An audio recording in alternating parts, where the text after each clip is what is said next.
This program features live coverage of an African safari and may include animal kills and carcasses. Viewer discretion is advised.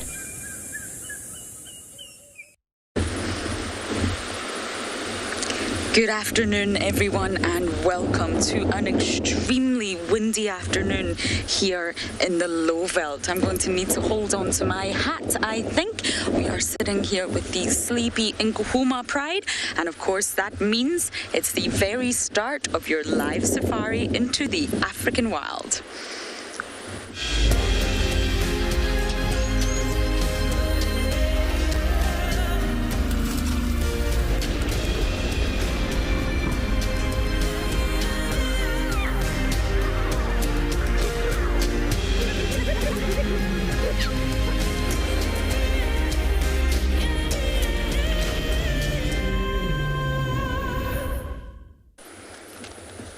I'm glad you're all jumping on board for the sunset safari of today. We are going to come to you live from 6 different locations across Africa, and we are sitting here in the low veld, the Djuma Private Game Reserve.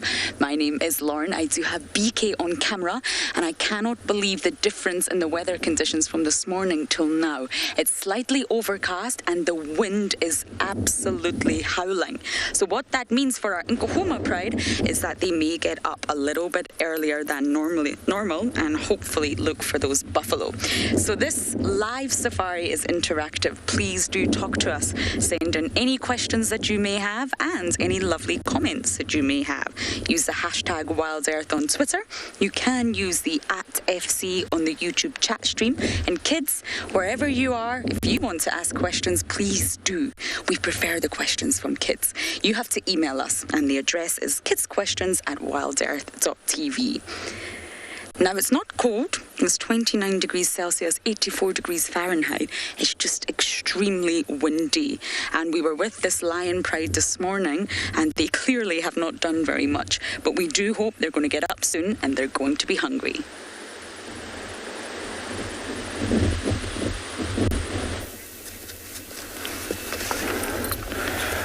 So if the lions have done nothing at all, then we have a lot of activities over here in the Masai Mara. Welcome to this savanna here. We have vultures devouring a carcass that was made possible by lions this morning from the Owino Pride.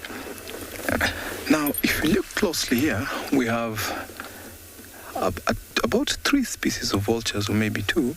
We have the Rupel's griffon vulture, the one jumping up around, the one that is spotted. And then we have the African white-backed vulture. A little while earlier, we had the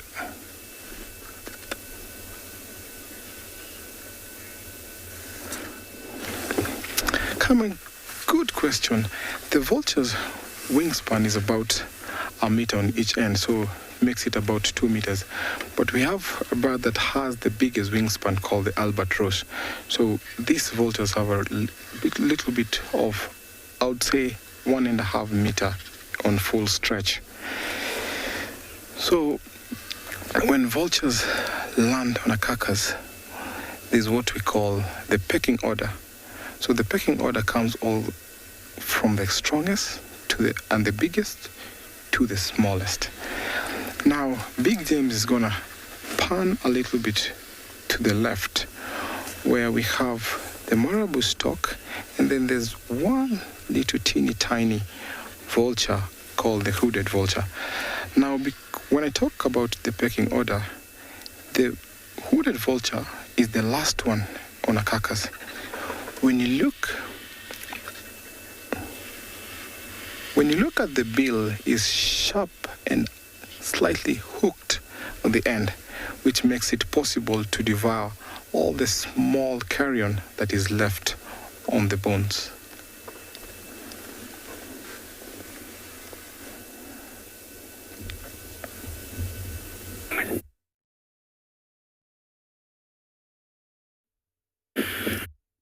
Jumbo, hello, and very good idea if team stays with the vultures.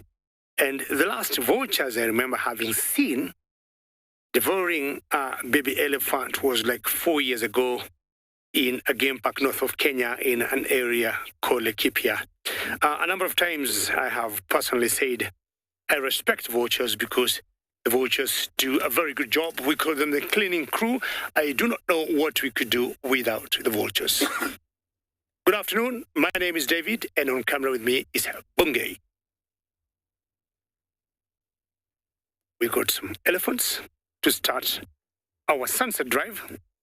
And as my friends must have told you before me, that we love questions, we love comments, and you can send them through to #WildEarth on Twitter.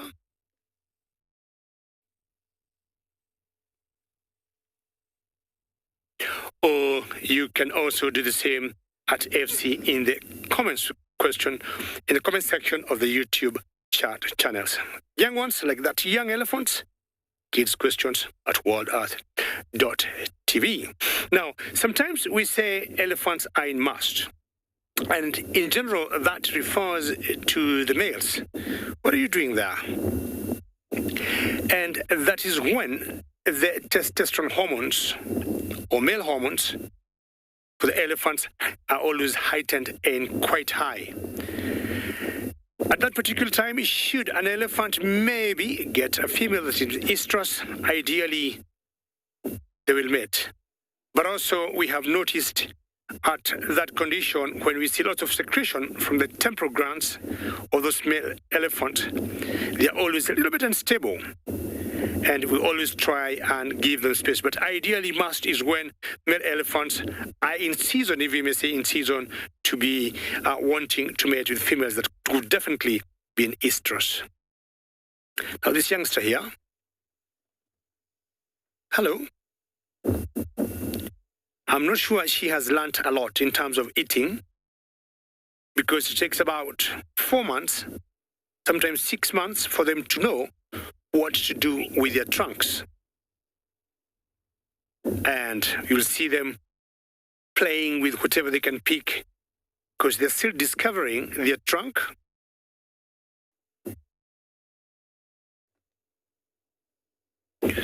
Gerarda, you're asking how long can an elephant tusk grow? Now, what we normally see outside the body sometimes is about 3 feet or 4. Of course, Gerarda, that varies from one elephant to another, or from one population to another. And the inner part that sometimes you also do not see, it could be the same length, if not more. We have had cases of tusks that have been recorded of about 10 feet in length. So Gerarda, that varies from one elephant to another. And generally speaking, we see the males have longer and sometimes heavier tusks than the females, generally speaking. Although occasionally we have seen some cows, like that one you see there, having massive tusks. Not very warm here, so you can see the ears are not flapping as they normally do when the temperatures are high.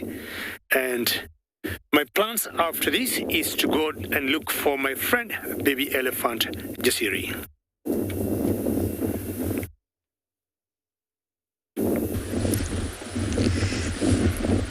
It's also not very warm here, considering this morning in the low veld was very hot and sticky, humid almost. And the weather has completely changed on us. Rain was predicted. We've not had our summer rains yet here. You can see that the vegetation is still very barren. It's still very winter-esque. Little bits of greenery is popping through. Spring is definitely here, but we still need more rains in order to have the full onset of summer. Now, the Nkuhumas are here, as you can see. The Talamati Pride are not too far away, and a mega herd of buffalo. And I mean mega, as in 500 plus strong. We're almost in the middle of them this morning. These cats are hungry. Both prides, I imagine, are hungry. I haven't checked on the Talamatis yet, but I have a funny feeling with hunger, the weather, and the fact that we have a huge herd of buffalo here, we could be in for some excitement today. And I think they'll wake up sooner than normal because of the weather, so fingers crossed.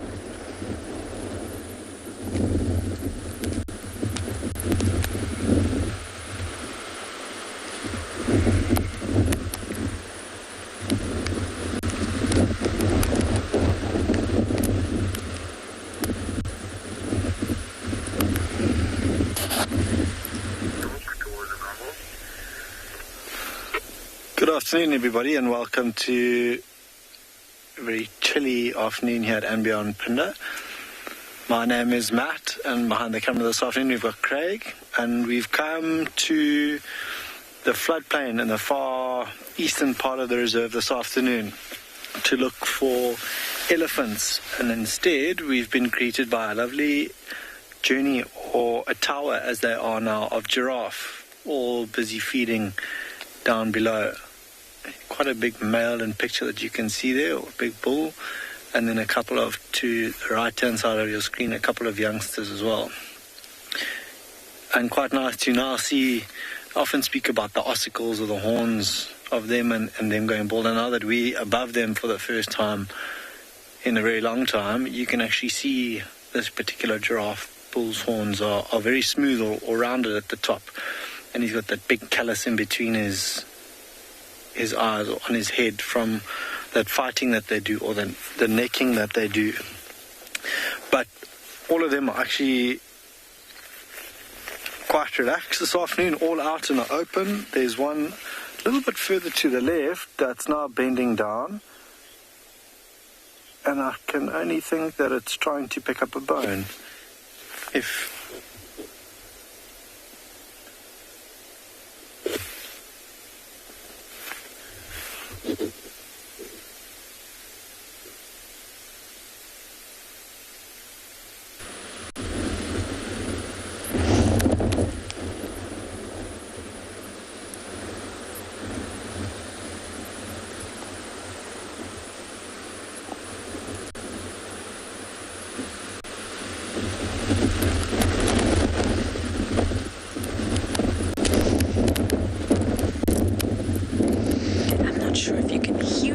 You probably can, but it's very, very strong.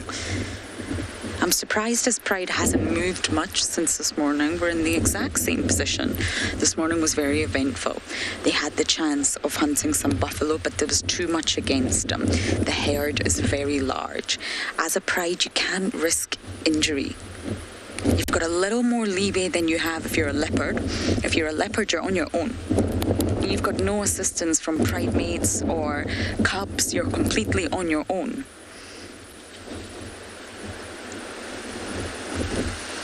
Daniel, you're asking about scent marking territory, and leopards and lions are very much similar in that aspect. They will use urine, absolutely. In the urine, there is a marking fluid that contains lots and lots of chemical compounds, way more than we can ever imagine, and all these compounds signal different things, and they will be unique to the inkuhumas.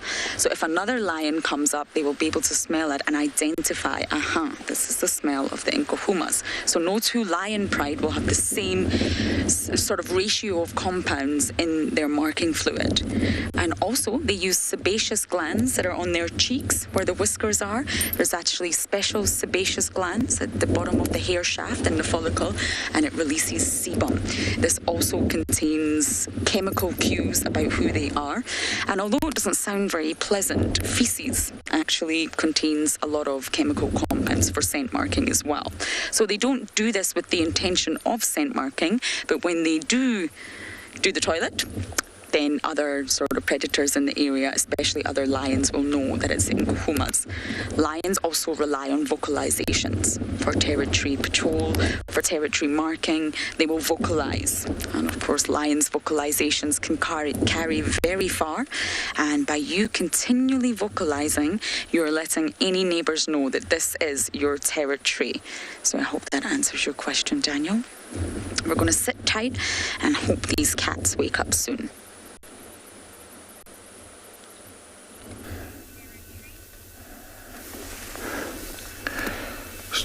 Talk about vocalization. Lions, we have vultures here also vocalizing.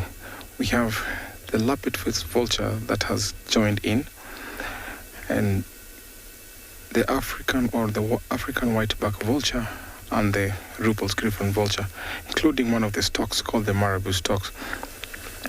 Now, all the vultures are standing in line waiting for the Leopard-faced vulture to get his fill, and then they'll join in. Now, because of his size, also called the Nubian vulture. It's so big that it bullies the other vultures. So talking about the hierarchy, so he has to eat first, of course, and then look at all them watching him as he eats. So they have to wait patiently, because if any one of them tries to get to there, look what happened. Yeah, that's what you get if you try to get closer to the leopard-faced vulture. I like the way he walks, like a Dracula. They have that Dracula walk style. See, the stalk is also getting something there. Not sure if he will be bullied as well, but the leopard-faced vulture has to take his full.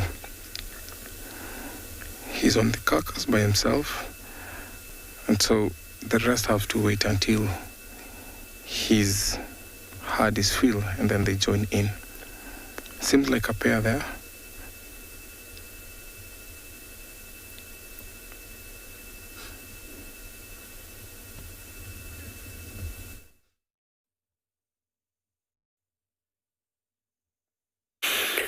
Well, many birds, and especially the vultures, when they go feasting, they'll always feast in flocks. But now we got marabou stocks, and Tim was talking earlier about the wingspan of some of the vultures. And look at that. Some of the birds with the largest wingspans in Africa, or rather in the world, are the marabou stocks.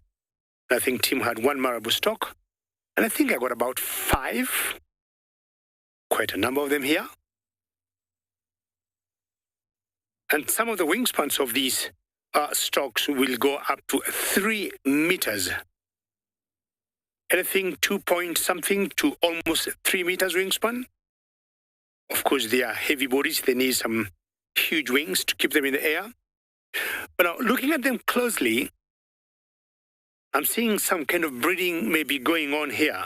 And the one that you just saw with the wings out has a very huge sac. The sac is pretty big, and it's ballooned. Look at that one there, either full of air, and that happens during the breeding. Quite a number of birds will have a lot of courtship dancing during breeding. I'm talking about ostriches, the grey crown cranes, and now the marabou stocks. And unlike the cranes, where you'll see them in twos during the courtship dance, a male and a female, the marabou stocks will always do breeding in colonies. I want to spend a few more minutes here and see what may happen if the male will continue exciting the female. Welcome back, everybody, to andBeyond Phinda, where just as you left us, we suspected that one of the giraffe was picking something up, a bone. Have a look at that one on the left now as it tosses its head back.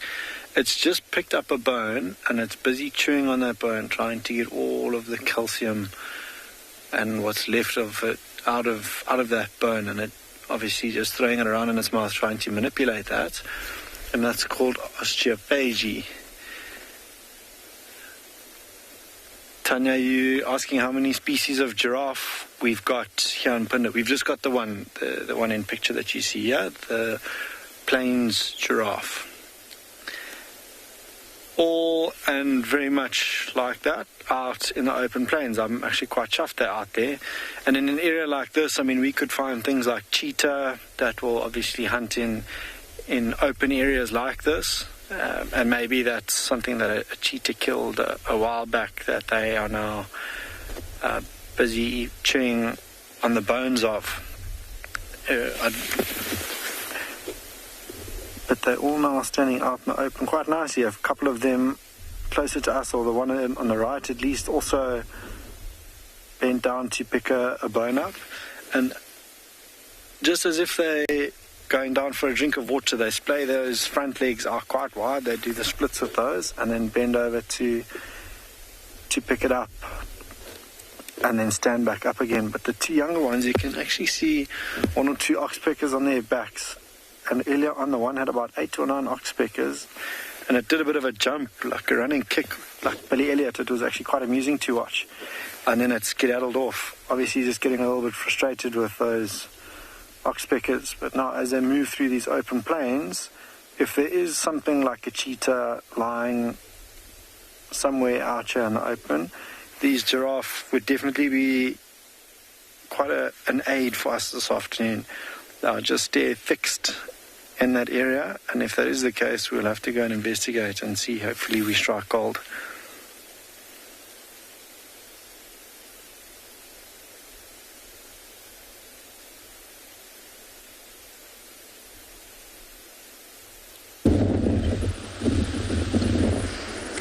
Everybody's up. Purple eye is up. I think that's purple eye. Yep.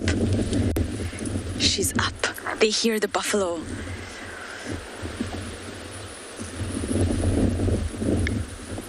Eden, you are 9 years old. Look at beautiful purple eye here. They hear the buffalo. They're coming from behind us, I think.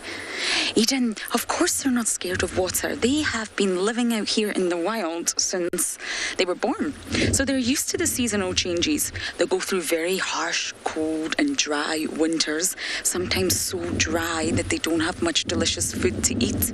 It's not so much around. There's not much water around. And then they'll go through lush, plentiful summers where there's so much water and there's so much food. So they're used to being rained on. I'm not entirely sure if they like it, but they are used to it. It's good for their skin as well, and it's completely necessary for the environment. So they're definitely not scared of it, but you won't find them swimming in the dams, unfortunately. They do swim in some other areas of Africa, but sadly, I've never seen it here.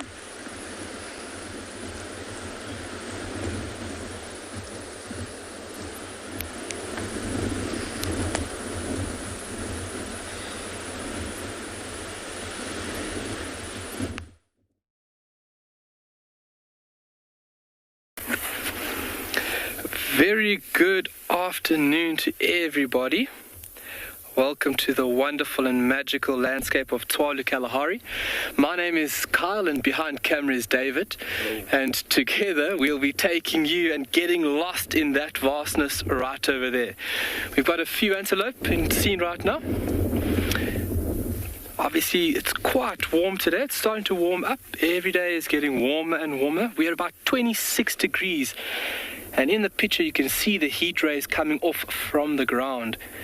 But these guys are well adapted to withstand these very, very hot conditions that we're starting to experience now. Some of them in the shade and some of them not. So physiological adaptations or behavioral adaptations allow these antelope to survive within these very harsh and dry environments. Look at that. So on the right, that is a red hartebeest, and on the left of the picture, the antelope with a black and white face, those are oryx, or gemsbok, as we call them in South Africa. Really amazing antelope.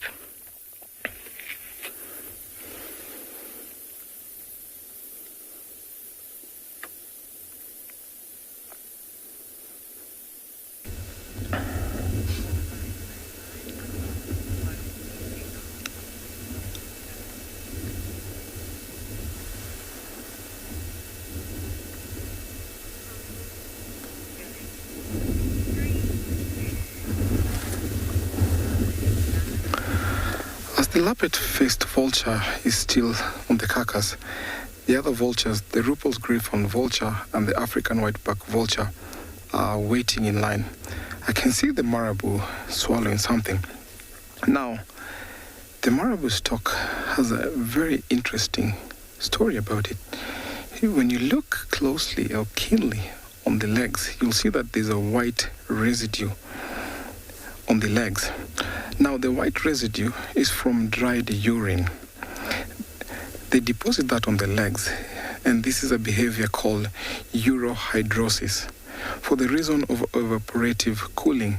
Now, when it's hot, these stalks will deposit the urine on their feet or legs.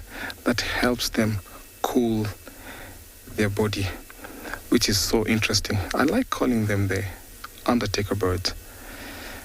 See, walking back and forth, checking on if there's some carrion there. You can see it's swallowing something.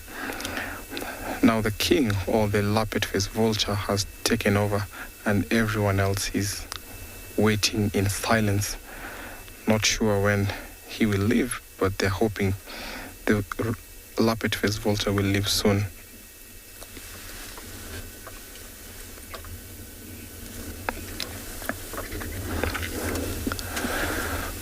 Miley, thank you so much for your question. Now, vultures are different from raptors or birds of prey. Vultures generally don't hunt. They always scavenge. That is typical for vultures. They'll only wait until there's a dead animal. Sometimes they're known to wait for ailing animals walking, knowing that they will drop dead. So vultures don't hunt. They always scavenge for food. The Leopard-faced vulture is actually the king. Look at how the others are watching. But soon all these vultures will be leaving this sighting because it's almost raining, and I'm sure they don't like getting wet, because if they're wet with their wings heavy, they'll not be able to fly off.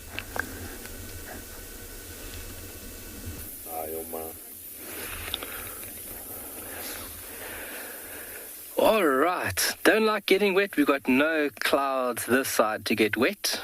We've only got clear skies. There's not a cloud in the sky this afternoon, ladies and gents.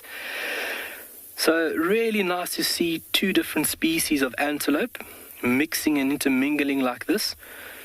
It's obviously a very, very important formation, is where you have extra eyes and ears to stay out of the big claws and teeth of carnivores.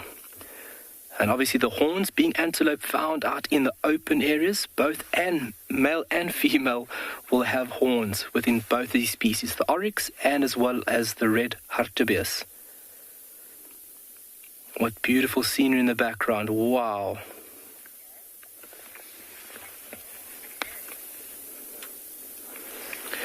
Oh, nice question there from Oscar. Do these antelopes have nerves in their horns?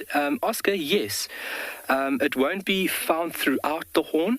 It'll only be found within the beginning or the very front part of that horn. So from the basal section of the skull going up, maybe a good ruler's length, up into the horn, you'll have very sensitive nerves. So if a horn does get broken, that antelope will feel it. The very tippy tips of the horns are thick parts of keratin, so there will be no feeling in the horns there. And if a horn is broken, unfortunately, it's like a bone. It will not regrow. And it's not uncommon to see oryx, especially the bulls, with one horn. We also have a few here in Tswalu who have got no horns. They obviously the competition is so stiff for mating rights that they really, really do take a beating. We're just going to move up a little bit. Just bear with me, just so we can get a better view on them. They've just moved here behind all these beautiful camel thorns. It's really a super view that we got of them. Aha! Ooh, and we got something else. Fantastic. Look at that. Plains zebra in the middle of the picture there. So all these herbivores being together, obviously safety in numbers, but then they will be feeding on different species of grass and as well as different parts of the grass. So there'll be no direct competition between all these antelope, or let's say hooved ungulates. Tails wagging vigorously to chase away the biting flies. We've got a very specialized flying little fly, but it's actually a chunky fly called a cattle louse fly. There's a lot of them here, and they actually bite the antelope. So having a nice long tail is a very efficient tool to try and waft them away. Now, when you talk about competition, zebras and oryx don't have competition because there's lots of grass. But here, when you talk about predators, there's lots of competition. And this lion has come to where the carcass is. Of course, he was attracted by the vultures soaring up in the air. Now, his name is Blondie. Blondie was following the Owino Pride last evening, as they were busy trying to hunt. Now, because of his lame leg or injured leg, he could not keep up the pace. So the Owino left him. They came and hunted this morning a young wildebeest. Now, because the 3 lionesses were hungry, they've wiped out almost the entire kill. Now, the vultures, I don't think they've left something for him. Too bad for Blondie. But maybe he might scrap something from the carcass. He's looking very disappointed, but that is the way to go here.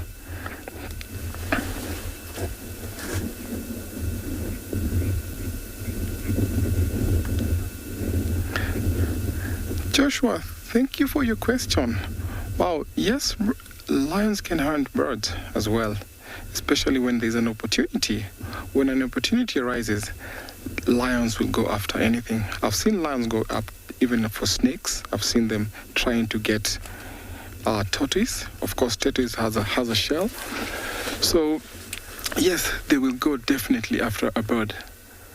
If the lion was walking closely and very softly and got close to a vulture, he would have definitely got the vulture. So Blondie here, he has no option but to scrap off from the leftovers. See, wow. Yes, he's picked the entire shell or the skin to scrap off from what's left over. So when lions, especially when they're ousted out from a territory, they become scavengers.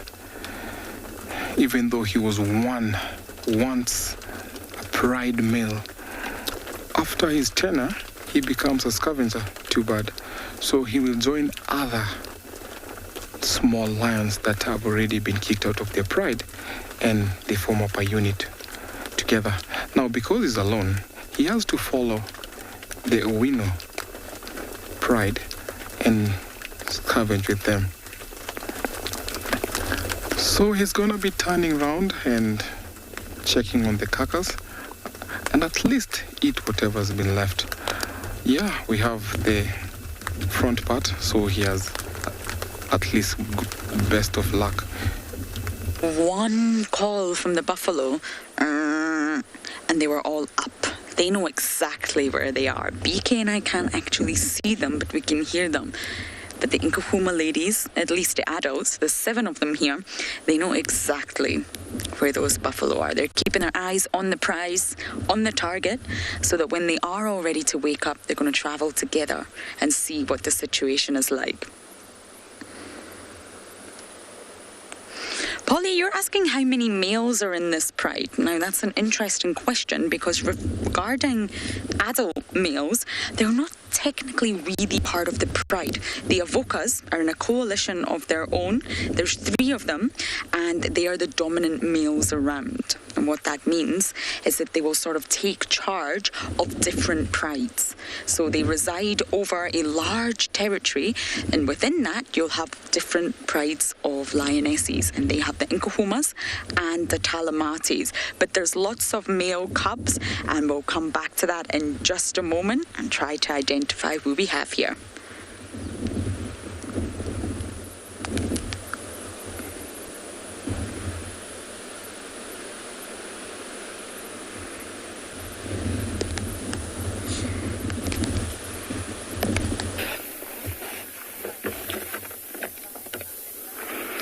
All right, welcome back.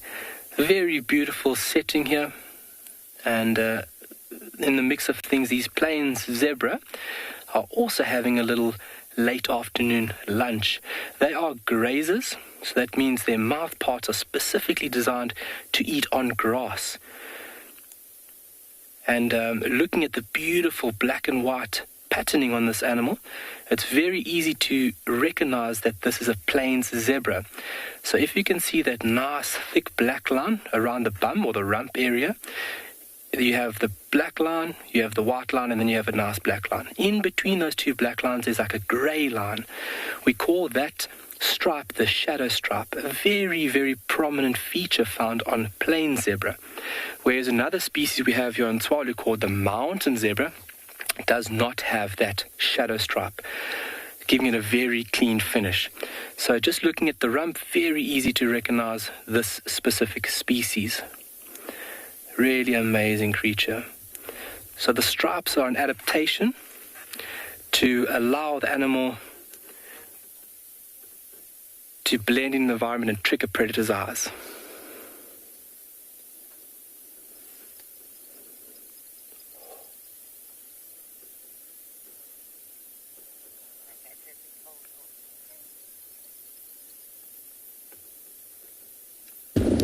I'm going live.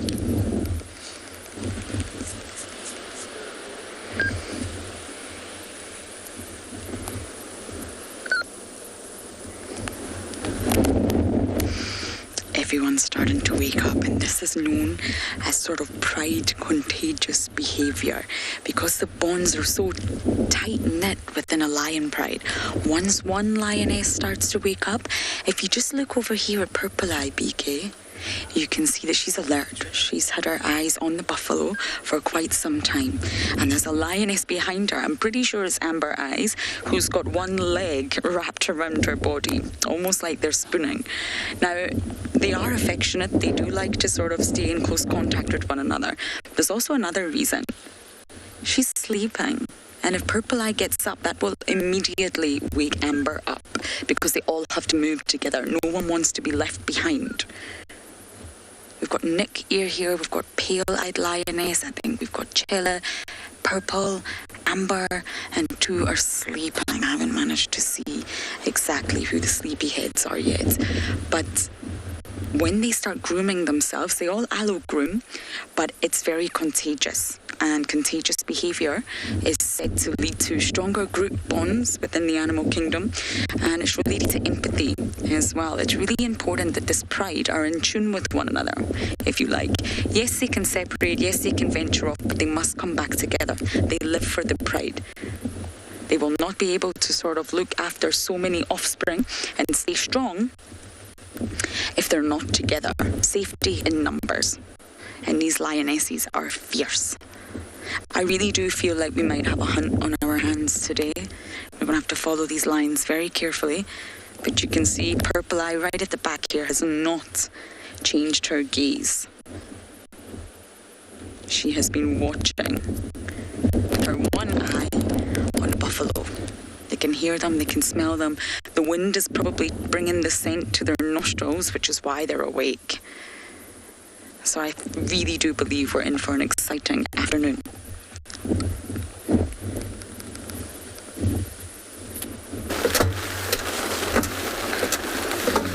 So, lions have a very strong sense of smell. Look at what we have here. This lion was way, way, way far from where we left him. So lions have a very strong sense of smell. Well, from lions on a buffalo carcass to how it all plays out, we were driving along and we just saw lions being scattered in all directions, and that's because they're trying to hunt this herd of buffalo that is right here. So Lauren is with the Djuma Pride on the other side of this herd of buffalo, and this is the Talamati Pride that is trying to basically hunt these guys, and they've been given a bit of a hiding. They were trying to be on the back of a buffalo, and the whole herd just rushed in and they've chased them, and now we've got this kind of standoff that's taking place. And this is never great for the lions because the buffalo have now organized themselves, and so it becomes even harder for the lions to be able to tackle them. But this is going to be crazy. It just goes to show when you get big herds of buffalo that you attract a lot of attention, particularly in this area. There's been such a kind of lack of buffalo that when the lions hear them, they try and get after them as quick as possible. And it's going to be a complicated afternoon in some respects because these poor buffalo, if they run from this pride, they're going to then be pushed further into the other pride that's busy trying to kind of hunt them from the other side. So absolutely crazy. So Jan de Villiers, this pride's last meal, as far as we can tell, was not last night, the night before. They seem like they caught something quite small. So it's not like they haven't eaten in the last few days, but it is a very big pride. There's 15 lions in total without the male here, and they're quite large now. So most of the young ones are getting to over a year old, which means that they need a lot of food to keep them going. You can see there's a couple young boys where their manes are just starting, and so for them, food is a difficult thing to come by. They need to find big meals regularly, and so that even though they ate 2 nights ago, they will be hungry, and what you're going to get is this going to be the slow whittling down of these buffalo over the course of the afternoon. But for now, it seems like the lions have basically thought to themselves, well, we're not going to be able to go after these buffalo just yet. They've organized themselves too well, and as soon as they can then see a chink in the armor, they'll then maybe try again.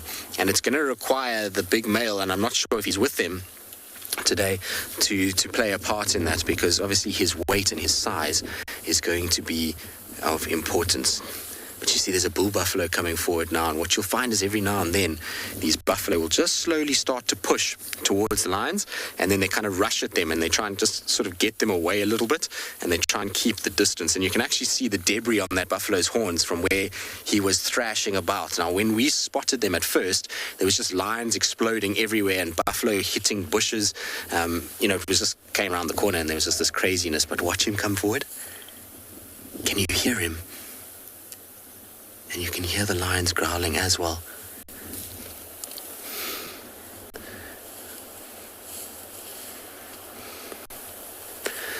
So, Leanne, we don't know what will happen if these two prides meet up in this situation.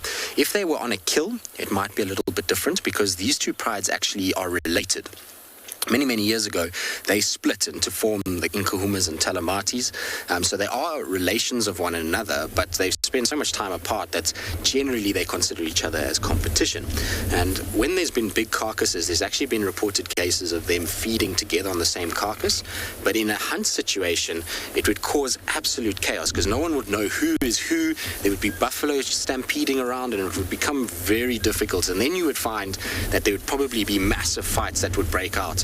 And the reason for that would be because there's so many young lions in both prides that their confusion and their movement would trigger the females to be very distressed, and you'd find then lions chasing each other all over the place, and with the mix of buffalo, it would make life very, very difficult.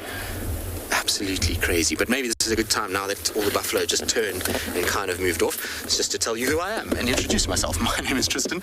On camera, but Niels this afternoon. So it's absolutely crazy turn of events. I didn't think we'd see this afternoon. I thought they would wait until much later in the afternoon in order to be able to hunt. I expected them to basically try and sort of use the night and the cover of the night and the wind that's going to be picking up this afternoon in order to try and kind of move it into their favor. But it seems as though it was too tempting, and so they've decided to have a crack this afternoon.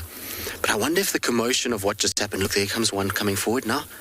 So some of the younger lions are quite intrigued by this whole process, and they're trying to kind of come forward every now and then and just stalk towards the buffalo. But the noise of these sort of interactions and these grunts and groans, as well as the lions, might attract the attention of the other pride. And like I say, it's going to be a very, very, very intriguing afternoon, that's for sure. But so far, buffalo 1, lions 0 at this stage. I don't know if it'll stay like that through the course of today, but we'll have to just try and be patient and wait and see what happens. Ridiculous. This is, like I say, one of those eternal battles that has raged for centuries, and so it's one of the most fascinating things to witness, how these lions kind of go back and forth with these buffalo until they try and find a weakness within the herd. So we're going to be patient. Hopefully we'll see a little bit more interaction as the afternoon continues. I agree. It's going to be an interesting afternoon. It sounds like the Talamatis are a little bit more awake than the Nkuhumas, and these prides do know one another. There's a relation of sorts from many years ago, and they have been seen in the past, not while I've been here, feeding on kills together, but then they have also been seen clashing with lots of aggression. So I'm not sure what would happen if these prides are pushed together today. There's lots of theories on their movements and why they're moving, and that's okay. We don't know the answers. They're hungry. We hope they hunt. The Nkuhumas have definitely sort of expanded their territory. They're not always here.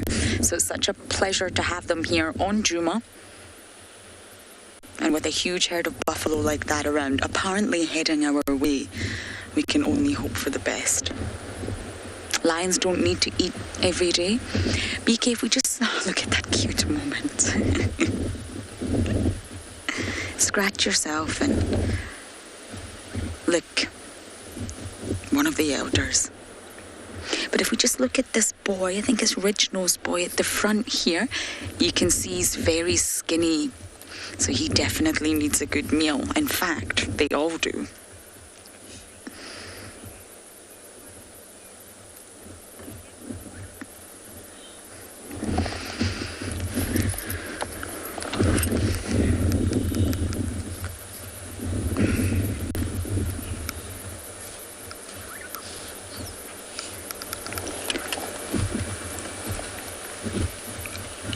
Michelle, I have no idea how long their claws are, I'm afraid. They're protractile claws. Some people call them retractile claws, but actually it's not the correct term because the muscular contractions that sort of push them out from that protective sheath push them outwards. The resting state is actually in, so they don't retract, they protract. But as for how long, I really don't know, I'm afraid, Michelle. I would imagine they would differ between different ages, the genders, but I do know that they're extremely sharp, and you can't see them right now because they're hidden in very protective sheaths, and for that reason it keeps them nice and sharp because they rely on these sharp claws for hunting. And if the claws were to get blunt from walking around all day in the rough terrain, that means they would not be so successful at hunting. That's why they are protected, and they're pushed out by muscular contractions.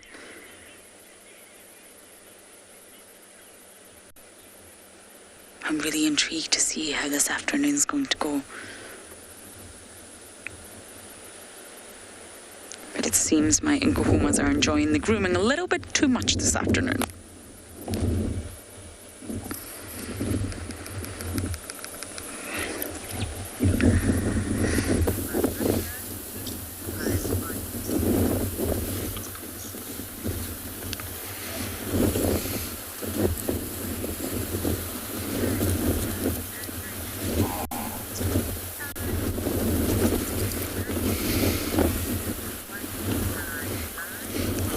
Seems as though most of the lions are starting to kind of drop their heads, particularly the adults. It's the young ones that are very interested in these buffalo, but the young ones are kind of going to get taught a very valuable lesson quite quickly.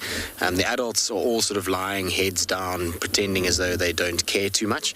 They know that the buffalo have formed up too much right now to go after them, and so what they're probably hoping for is that the buffalo start to move a little bit, and they can then try and figure out another angle to come from and try and use the wind and these kinds of things to be able to somehow separate an individual out of this massive herd. Now, we only can see a very, very small portion of the grouping. This particular herd is probably close to about 500 buffalo, and we're only seeing the sort of front end of it, and most of these buffalo that we're seeing at the front here are the big bulls. They normally the ones that will take the onus of protecting the herd and making sure that they keep the lions at bay. And so what the lions will do is pretend to be disinterested for a while, and then once they spot a certain member that's maybe just fallen out of line a little bit or shown a bit of weakness, they might then strike there.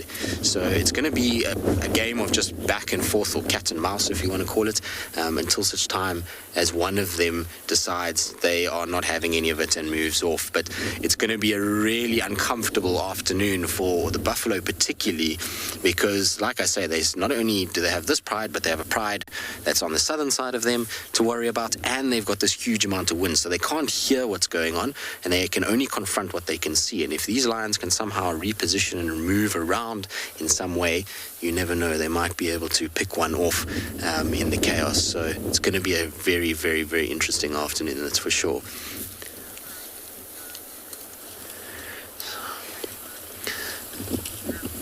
So Rambele, the Telematis are 15 without the males, and the Inkuhuma 16 without the males the last time I counted. But so the thing with the Inkuhumas though is they have two of the evokers with them most of the time, so that brings them up to 18, and the Telematis generally have one evoker with them, which brings them to 16. So but yeah, they both pretty similar sized prides. They both obviously are. Ooh, that's a big buffalo. Do you see how that buffalo is grunting?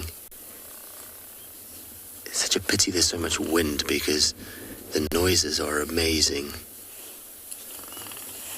Look, look, look.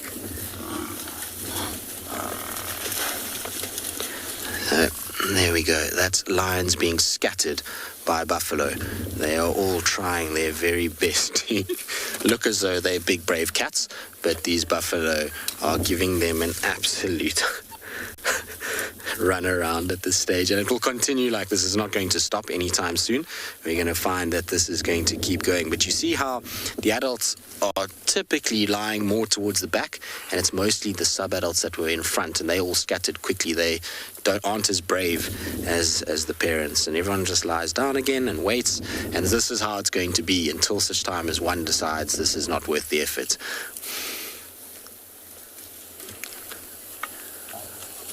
Thomas, most definitely. So I've seen personally 2 different lions being killed by buffalo. It happens not regularly, but it does happen. What often is the case is a lion, particularly inexperienced ones, will sometimes get caught where they get to the side. There it goes.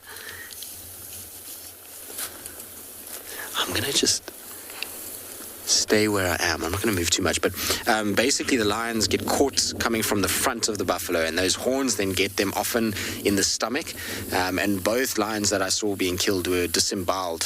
So the horn caught them on the inside of their back legs, and with them trying to toss this lion, pulled all the way up and basically cut the stomach open. And so this buffalo is just chasing these lions all over the place. It's just this one bull that is very upset about life. He's causing havoc. Okay, boy.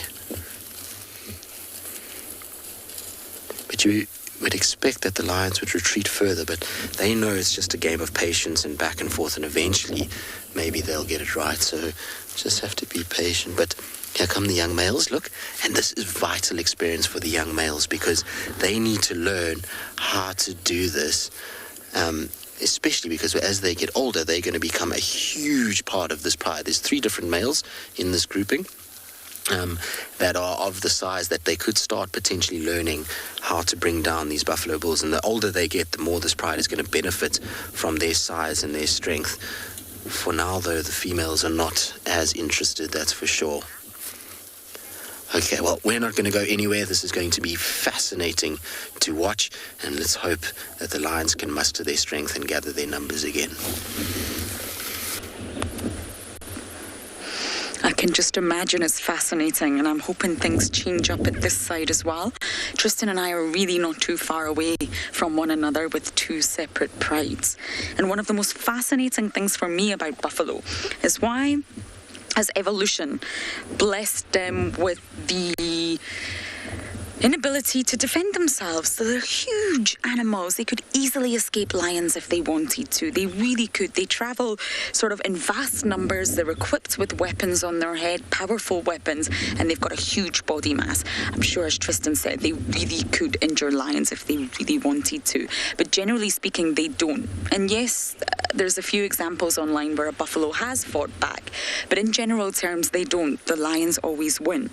And it's thought that maybe the buffalo in general are successful enough as a species that natural selection haven't evolved their sort of intelligent capacities to figure out how to defend themselves against the apex predators, if that makes sense. It's not that they're not intelligent, they are, but they haven't figured out that they really could challenge every single lion that tried to attack them. They don't evade them. Where's their evasion skills?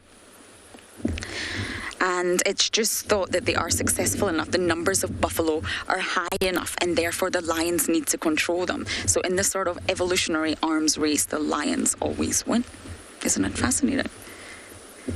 Yes, you're all hoping that both prides get dinner tonight. Me too. I hope the Talamatis are successful and the Nkuhumas are successful, but buffalo hunts are very difficult to watch. So I think that will be the challenging aspect, but I hope they all get fed.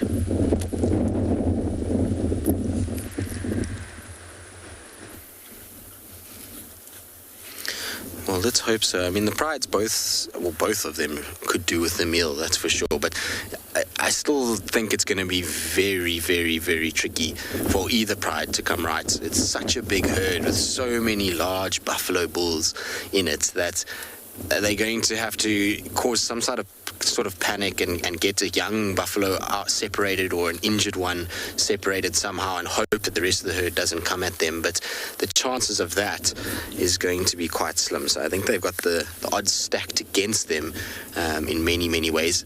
Also because both prides have so many members that are young and inexperienced. If you had a situation where you had 12 adult lionesses in both prides, different story. But both prides are only a few adult females, and they really are going to struggle against a herd this size. You need all the male lions to be around in order to cause any sort of effect. And so the three evokers would be most welcome to come together and help out in terms of the hunt this afternoon. It would make a massive, massive difference, that's for sure. But isn't this incredible that we get to watch this play out live, and we get to see this every kind of day, and we get to watch it all together, and we can chat to you guys at home. So remember, you can use hashtag WildEarth or at FC on the YouTube chat streams. Then you can ask us any questions that you have. But it's absolutely amazing to me that we get to share this with so many people across South Africa and the rest of the world. And the fact that we get it playing out in real time is always so, so, so special. I think we've reached a hiatus for now, but it certainly is not going to stop for the rest of the afternoon. It's going to be one of those things where it's, I think, going to continue to play out well into the night. That's for sure. For now, the lions are just taking it easy. The buffalo are going back to grazing, and I think that we're going to see a bit of a hiatus before the next bout of energy.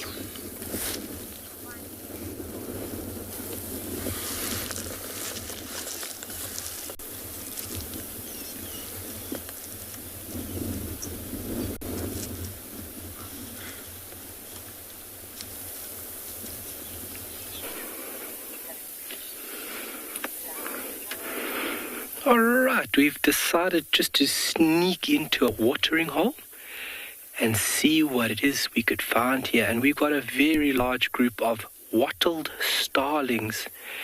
These are young ones in picture. And this year we have found quite a high number of these birds. As in with myself, I haven't seen such large numbers of these birds in the past 3 years that I've been working at Tswalu. Nice yellow canary. Look at that color. Wow. That is a male.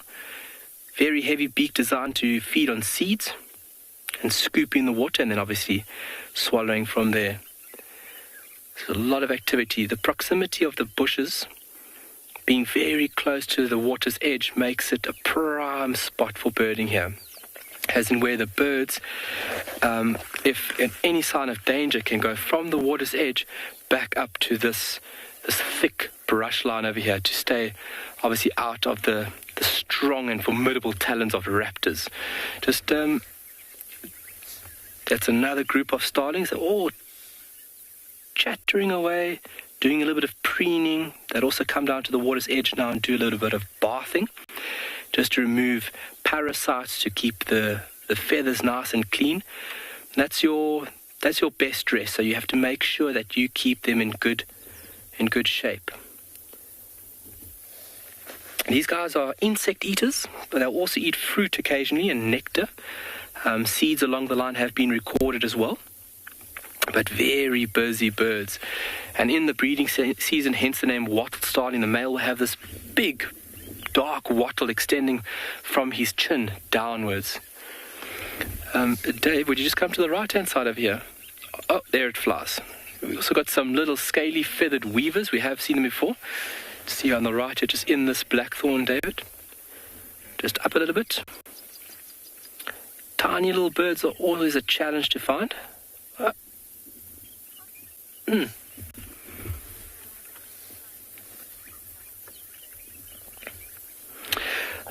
Susan, that is the great thing about birding.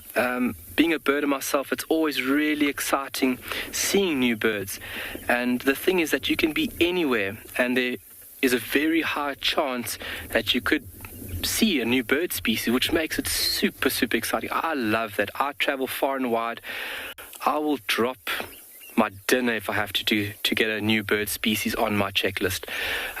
David, just go to the water's edge there quickly. What else is there? There's also a beautiful black and white bird, our beautiful blacksmith lapwing, in the mix of things with the starlings. Very, very busy. And like I said, there's so many of these birds here this year, which is great. That black and white bird on the left-hand side of the picture coming to the middle, he'll be going after aquatic insects or crustaceans. And his long legs like that enable him to get into a section of the pan which other birds would not be feeding, so eliminating competition. But how beautiful are those colors? Wow.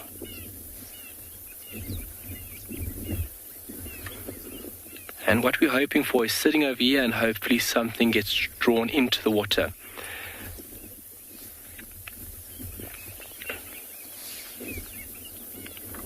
Beautiful bird.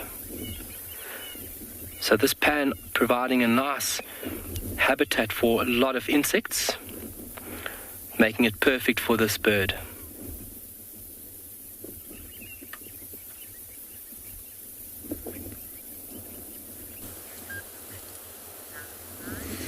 Well, as you can see, still at the same point with these guys. Neither of them have decided to kind of give an inch at this stage, although I do suspect that the lions will keep retreating for now. I'm pretty sure that they're just trying to regroup a little bit and try and kind of figure out what the next step is going to be. If you watch all the adult lionesses, so that's all the youngsters in front where the buffalo are, and if you see the adult lionesses are all close to us here at the back, lying down. And in fact, I think this lioness here, I'm not sure if it happened today, but it looks like she's got a little wound on her side, so maybe she was nicked by a buffalo in the course of this hunt earlier, because like I say, when we first spotted them, there was one that was definitely on the back of a buffalo.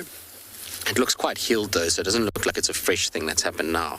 And then there was just lions that got scattered as the herd came through. So I think the lionesses are just sitting at the back. They're waiting for the afternoon to change a little bit and for it to get a little bit darker. And then I think they'll start actually moving to the sort of forefront of what's going on. But even then, as I was mentioning earlier, there's so many big bulls in this herd that the chances for these girls to get this right without the big males is going to be very difficult. What is interesting, though, is the buffalo are now turning, and you can see they kind of walking away from us, but where they're walking is now directly towards where Lauren is. So if they continue that exact sort of direction that they're going, and they keep going in a southwesterly direction, they'll be with Lauren within 10 minutes. So that gives you an idea of just how close we are to the Nkuhumas and why this could turn into a very intriguing interaction between the prides more than actually the buffalo themselves, because I think if both prides see each other, the hunt might actually, in some ways, be forgotten, and it'll be more of a territorial dispute. And you'll start to hear roaring, and you'll start to see a lot of displaying from each individual as they try to kind of work out, one, who is who, and two, try and defend themselves and their young ones.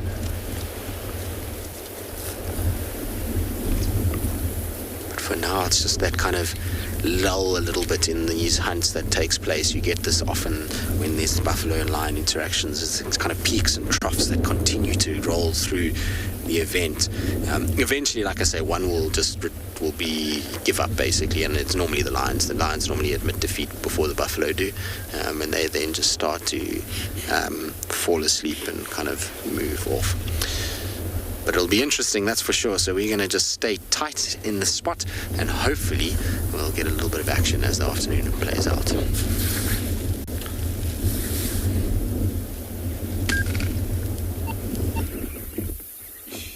We're going to go to the... Alrighty. So there's a few more bird species that have come down to the water's edge that we're going to take a look at, but there's a really beautiful iridescent green bird that is... Oh, look at that. Look at that. Red-faced mouse birds. Really beautiful birds. Nice red facial marking around the eye, hence the name red-faced mouse bird. It's a new one for our list there that we haven't seen yet. But there is a swallow-tailed bee-eater flying around this pan so elegantly, and it's posing it... Oh, it's back on that tree there, David, to the left. It's back on the same tree. Just look at this color, ladies and gents. Look at this bird. Oh, my word, then there he takes off again. It's a really nice challenge. Oh, wow. He just snatched something from the surface of the water. They are very, very elegant flyers. And what that bird will be doing is flying and catching aerial insects. When we do see it again, we'll point it out. Should come. He goes to certain perching points. And from that perching point, he will take a look. Nice look across the area, spot any potential prey, and then once he has spotted it, come in.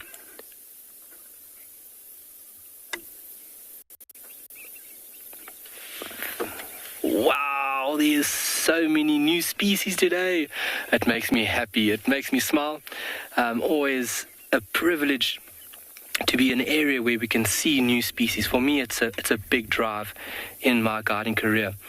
Is first and foremost birding, going to different areas and finding new birds, but then also when it comes to trees and insects, you name it. Beautiful African red-eyed bulbul, nice yellow vent being displayed. The bulbul family all possess those yellow vents.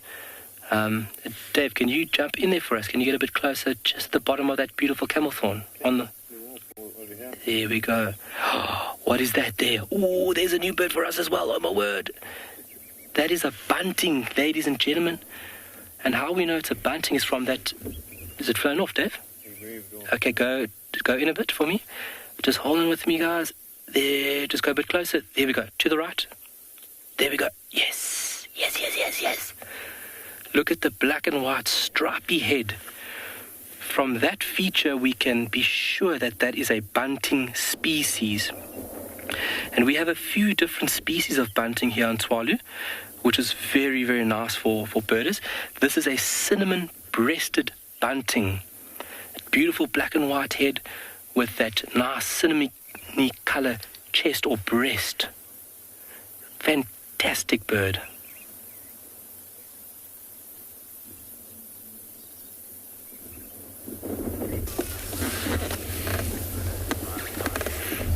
It is a fantastic bird, but as you can see, one of the young males thought he was going to be very brave and started to follow some of the bull buffaloes. They turned and started to walk away, and he got quickly taught a lesson and was pushed straight back to the rest of them, and is now lying down as though he didn't do anything.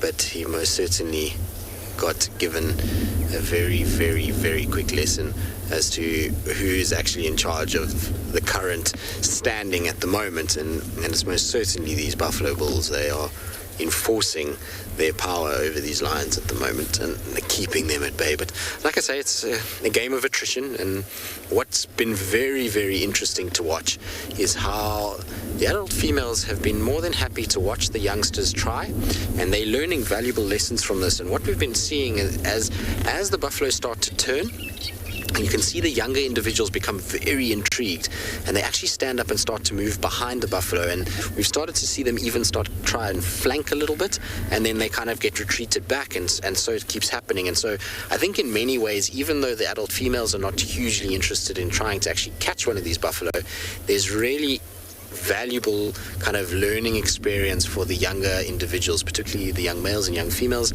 They're very quickly learning how to hunt buffalo, and that's going to be important going forward, because as this pride develops and as these younger individuals grow, so buffalo is going to become more and more and more part of their diet.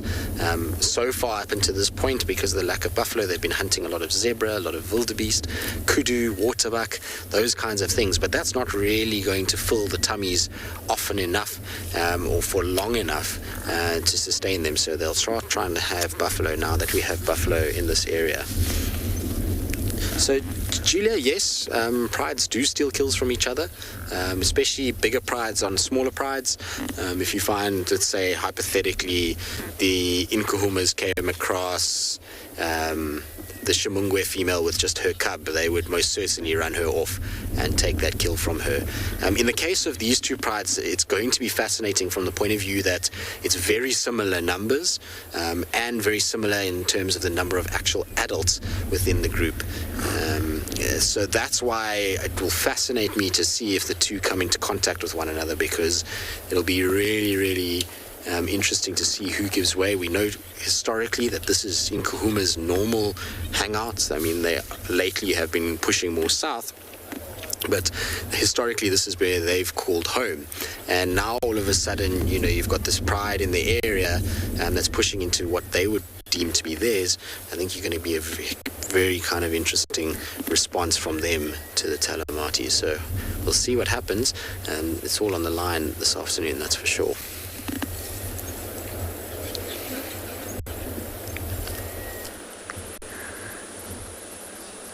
So the Inkuhumas are definitely wakening up now. They can hear. It's much cooler. We're losing a little bit of light because of the conditions today. Everybody's yawning. Everybody's scratching. Everybody's doing the toilet, which is delightful. I really don't know how this afternoon is going to play out. I know that the buffalo are really not far away from us. And they've been keeping their eyes and ears to the ground the entire afternoon, although they were sleeping. This pride knew exactly where the buffalo were going.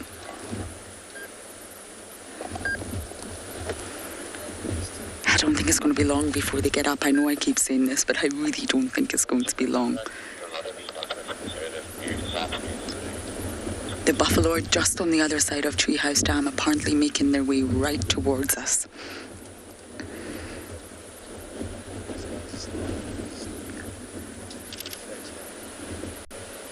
BK and I feel very lucky this afternoon. I think between all of us, we're going to see some action.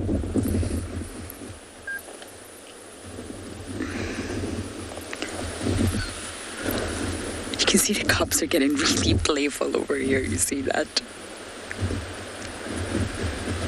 Once they all start waking up, there's no stopping them. I haven't actually managed to do a cub count. I know we've got 7 lionesses. And they're all scratchy, they've all got patches of hair loss, including some of the adults as well. It's not just been the cubs, but it definitely affected the cubs the most, the mange, and it's left them with big scars, big patches of hair loss.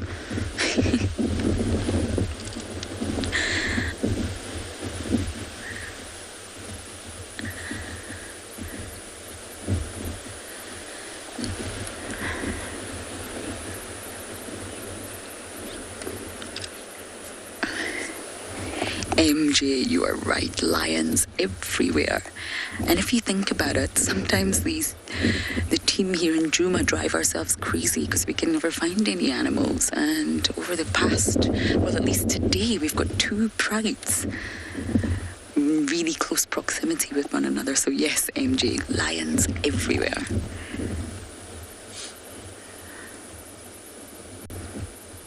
as soon as one lioness gets up, they're all going to follow. It just takes one to start walking and moving, and they'll all follow.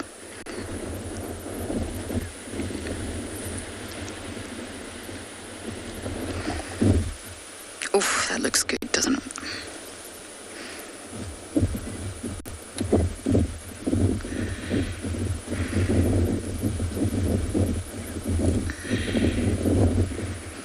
We went months at the start of the year without seeing the Ngomas.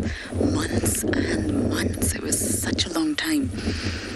And they finally came back. They took over Djuma from the Styx Pride. I love it when they do that.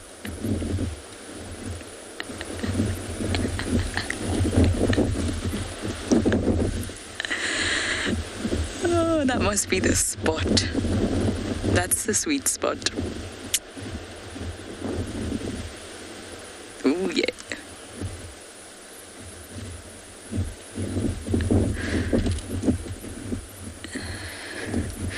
She's got a few patches of blood on her neck there. I don't know if it's just a burst tick or if it's an injury. Very, very small little patches.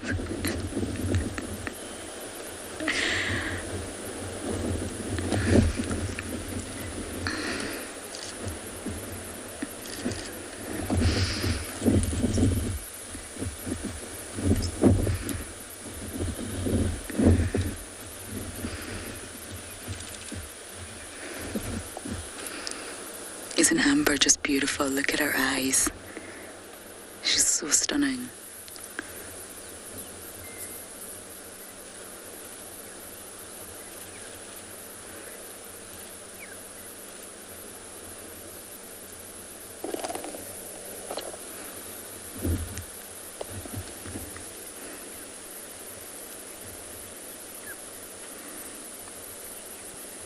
Okay, I feel that they're starting to get up now. Oh, no, they're back down again. But I really don't think it's going to be long.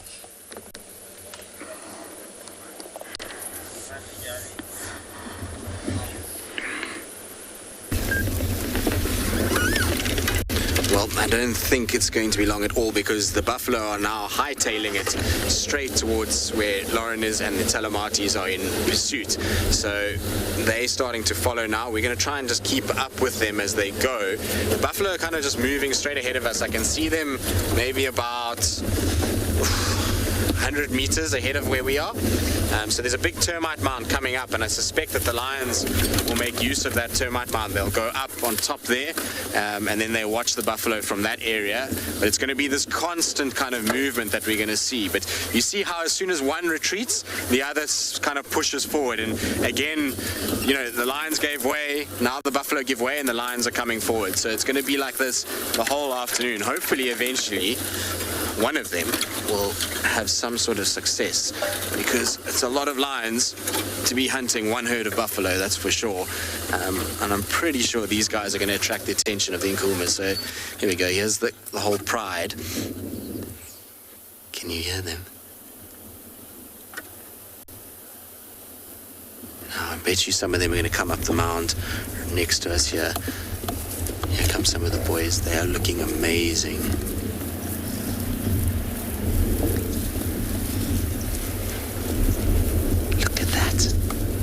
That's absolutely as good as it gets. He's going to position himself on top just to make sure everybody knows where he is.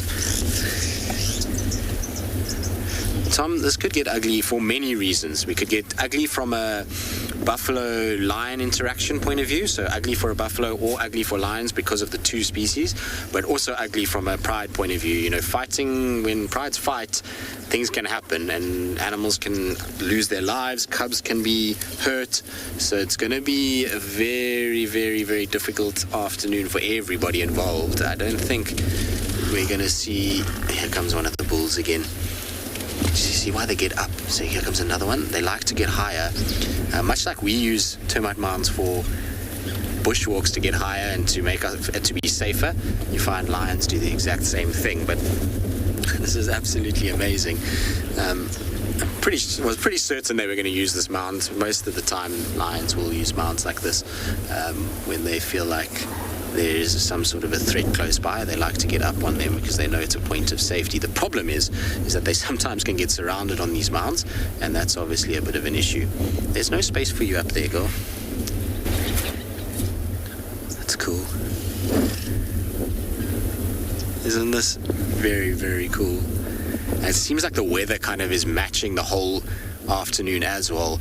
Kind of cloudy, blustery, moody weather to match a very moody sighting. That's going to have a lot of intrigue as well. It almost feels like we're in part of a thriller novel at this stage. That buffalo is not moving just yet, but the rest of the buffalo are slowly kind of trying to get and distance themselves. But it's amazing to watch how the buffalo work. The bulls just kind of keeping the lions at bay. When they feel like they've been separated too far, then they start to push back to the herd, and the lions come there, and then it gives the time for the rest of the herd to just kind of keep moving down and away from where we are. Very cool though.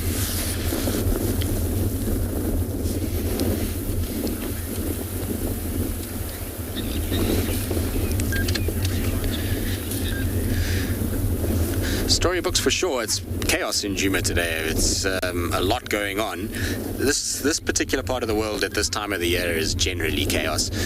We normally have something happening at this time of the year. The dryness and the fact that a lot of the animals are coming into these areas because of the pans that we have, or the water points, means that you get a lot of interaction between predators, and obviously predator and their prey.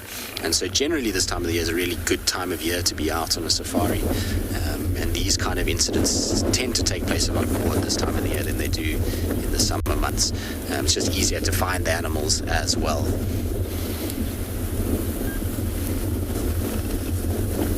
Sorry guys, look at that. That's a lot of lions, that's for sure. That is very cool.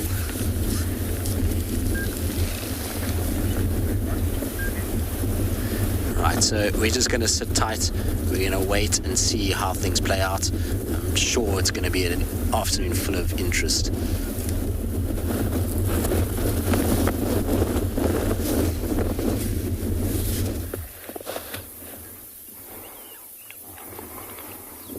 Well, hopefully for Tristan it is a very active afternoon with those lions. We are still just waiting patiently for this swallow-tailed bee-eater to come back into view that we can show you guys. No signs of any antelope. We took a little walk around this pan to take a look for any lion tracks. They haven't been in here. This is a very active watering hole for lions. Here we go, red-faced mousebird again. That's the African red-eyed bulbul in picture. Beautiful. Very distinctive red ring around the eye. And that dark cap and the yellow vent. Very easy to recognize this species of bird. You always see them in little groups. And around the lodge they can be fairly ferocious, coming straight down to you while you're sitting there and snacking on your plate with you. Especially through high tea. They become very, very brave around the lodges. And these wattle starlings are really enjoying this water for a bit of bathing.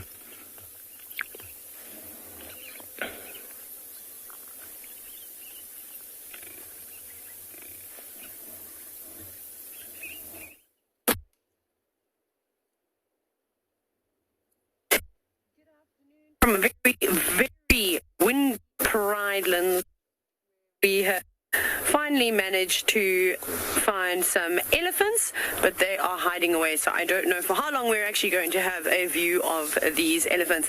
My name is Taylor McCurdy, and on camera with me as usual is Odie. And like I said, we're here on Pridelands, which is part of Tswalu Game Reserve and the Great Kruger National Park.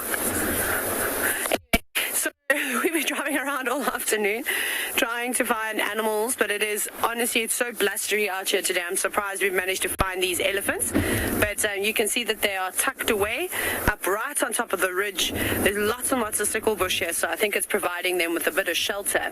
But it's awesome though, because there's an elephant bull here who has a collar on him, and we know that Kumo, our elephant friend, who used to have a collar but he lost it. It's another elephant called Dex. He's the one on the right hand side. You can just sort of see his bum now. But then there's another enormous elephant that's tucked away, and I think that it might be an ellie called Gap.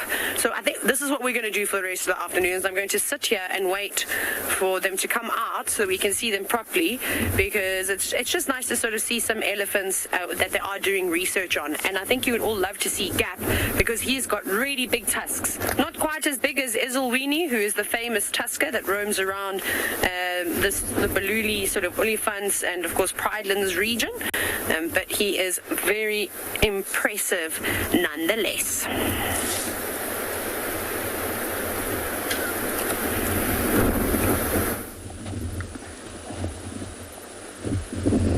I have no idea what's going on with the other sighting, but I do know that the Nkuhumas have not got up yet.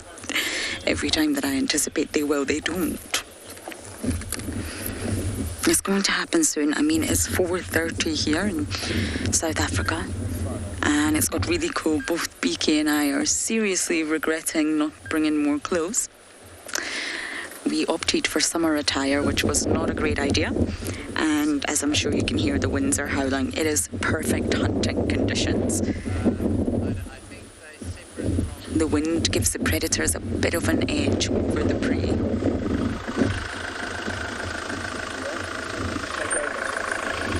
There's other vehicles in the sighting, in case you can hear them. We're not alone here. And everyone's waiting with bated breath to see what happens. The Talamati Pride and the Nkuhuma Pride do know each other. They're not unfamiliar to one another. And if the Talamatis hunt a buffalo, the distress calls and those sounds will travel very quickly, and the Nkuhumas will immediately pick up on it. There's no way that one pride can hunt without the other one knowing. So what's going to happen, I really don't know.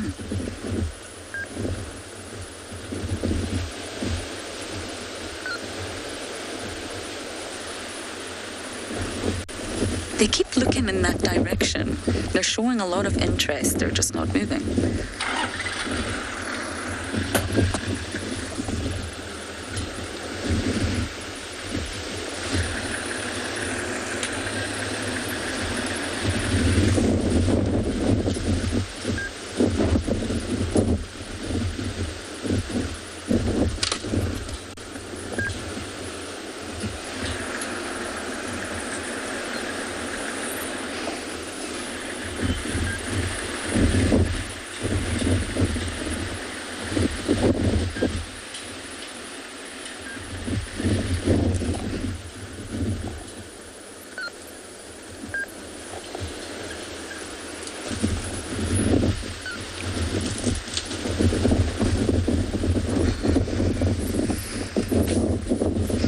Gerarda, you're asking if a single male lion could take down a buffalo.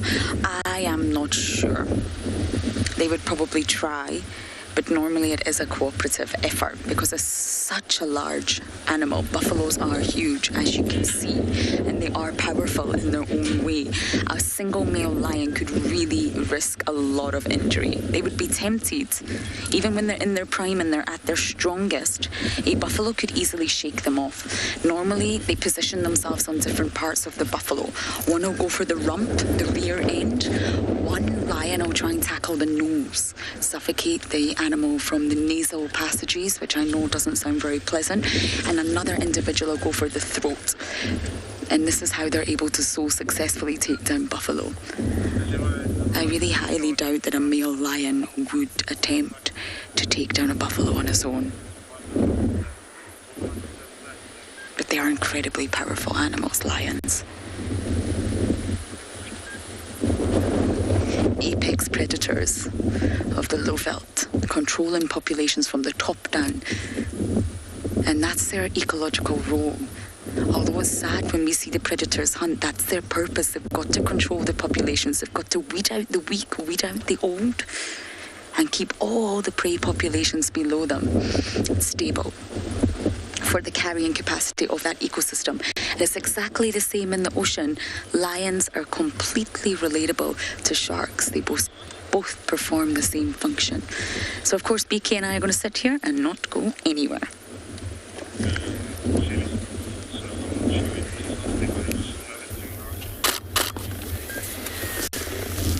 As are we not going to go anywhere for now because, like I say, the Telemates, they've been regrouped. Unfortunately, one was unceremoniously chased up this dead tree and surrounded by buffalo at one point. The buffalo then run away, and the whole pride has now come together and is just trying to kind of figure out what to do next. So for now, it's just a game of playing on the tree itself. But I suspect that the Telemates are going to give up on these buffalo. I don't know if we're going to see them carrying on. It looks like they have decided that this is not worth the effort. A lot of the females are just turning now and starting to head away rather than towards the buffalo. So I think they've realized this is not going to work for them. It's better that they start to move in a different direction. First, when we got to this point, all of a sudden there was this kind of chaos where everyone came together. So I thought maybe they'd managed to get a small one, but it doesn't seem that way. I think what happened is everybody got chased, and they got to a point where they didn't really know what else to do. But I can hear the buffalo still not too far away, but they've given up though. They've let the buffalo go too far now, and the whole direction of the lions has changed, and the attitude has changed completely. They've decided to kind of move a little bit, which is interesting. That's going to be that, I think, for the Telemates. I don't think they're going to try their luck with those buff anymore. Enough of being chased up trees and mounds and generally being pushed into all kinds of places they don't want to be. I'm going to just try and reposition a little bit for Niels here because he's got a car that's behind him. So we're going to just try and see if we can just get a slightly different view.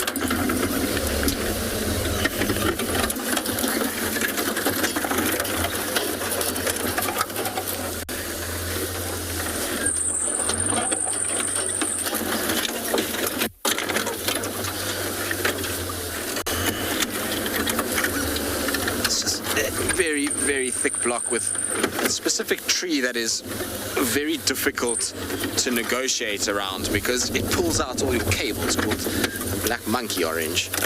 So there we go, we'll try and stop there. But they're unfortunately, sorry Nils, I've got a tree right in front of you, don't worry, they're mobile, so let's just follow them rather. But there we go, they're coming down. So they're moving the complete opposite direction now. What they are moving towards now, which is going to make life even more interesting, is that they are moving now towards Tlalamba's 2 kills that she's had over the course of 2 days. So you don't know who Tlalamba is. She's a leopard. She's got 2 different kills not too far from here, and they are heading in that direction now. So it's going to be no shortage of action, that's for sure. Let's catch up with them, Neil. So we're going to lose them. It's amazing how quickly they disappear in these thickets. Let's try and see if we can get to where they're going. We're right in the middle of this horrible monkey orange thicket, and it actually gets quite nice and clear once you get through a little patch here. All right, we're going to try and negotiate this because it's not easy at all. Hopefully we won't lose these lions as they go through these thickets.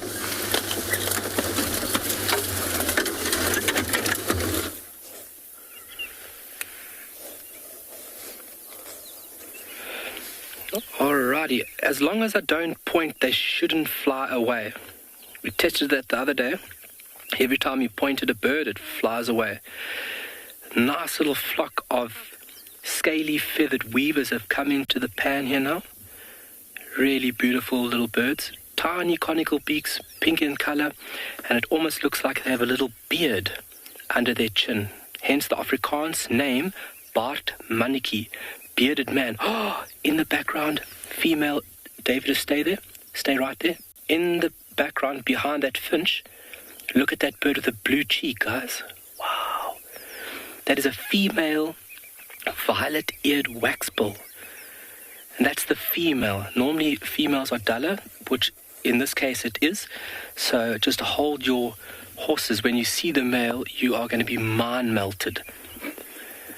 We're also waiting for a very special little bird to come into this area, which is called green-winged petilia.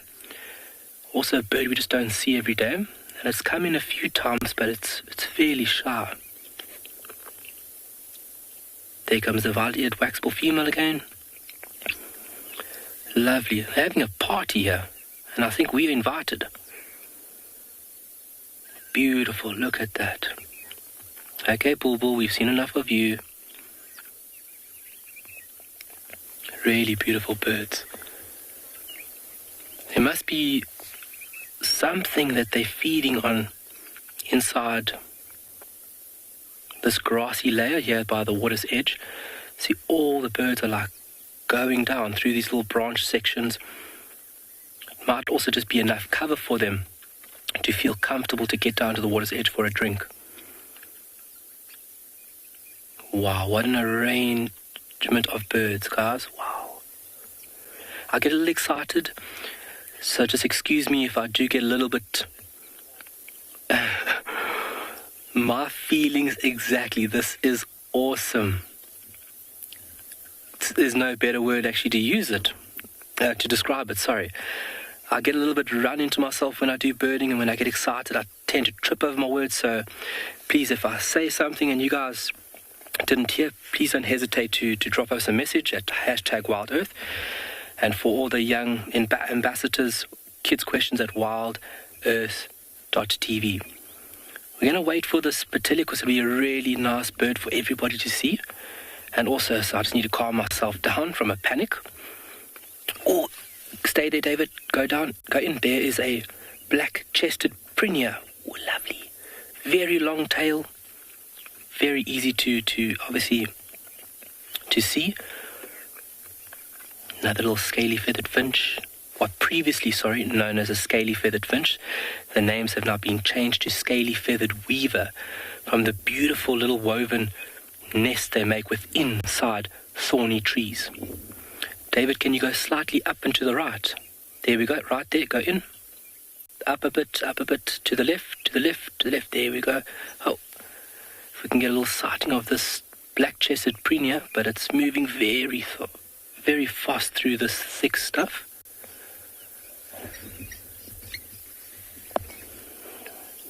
There we go. Wow, David. Nice pinkish legs, long tail. When it moves, it likes to keep the tail in an upright position. Fantastic.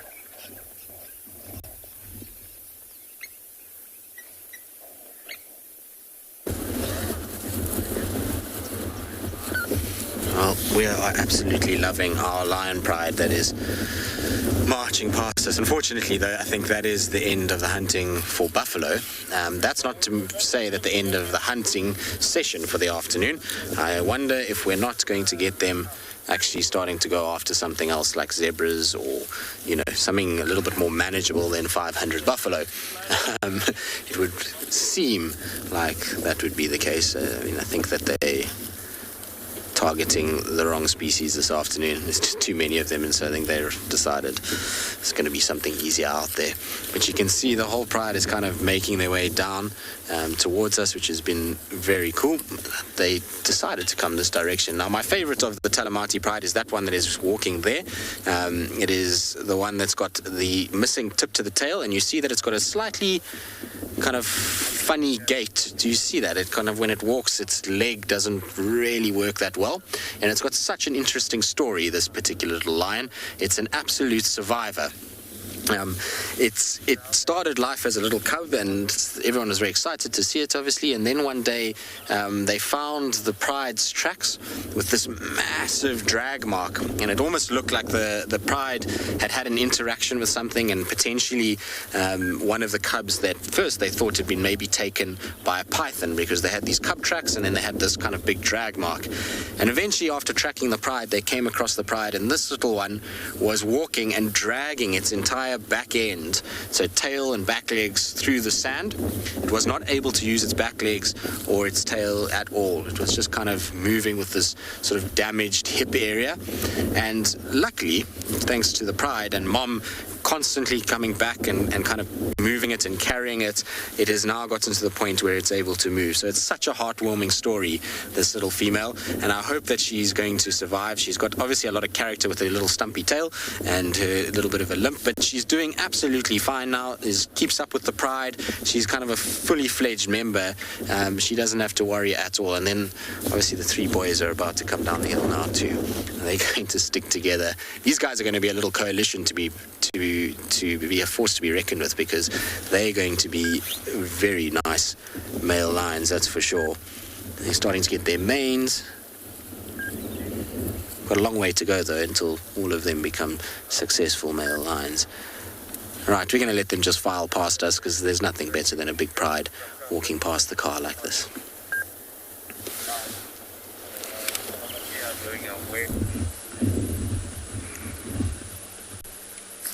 Now we just had one bellow, and every single head in the Djuma Pride popped up.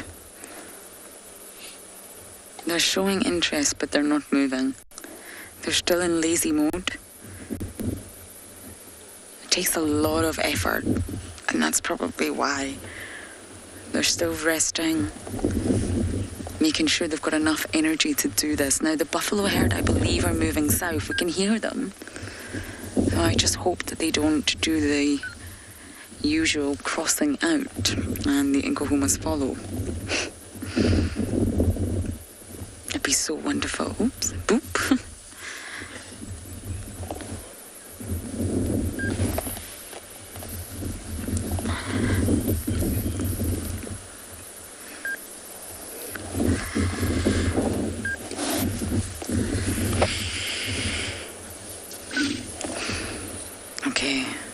Watch this.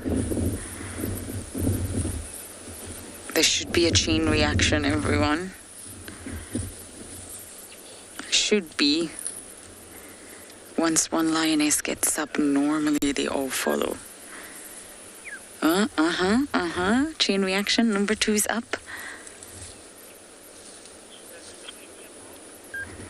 I love it when lions do this one by one by one, because nobody wants to be left behind.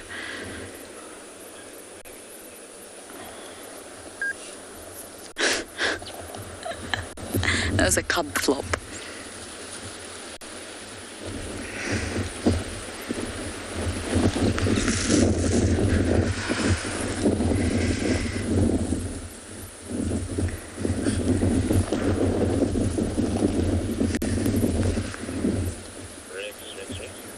Okay, we're going to need to keep our eye on these lions if they move, and hopefully we can follow them through the block. Luckily, this block is quite easy, and it's easy to navigate for the car.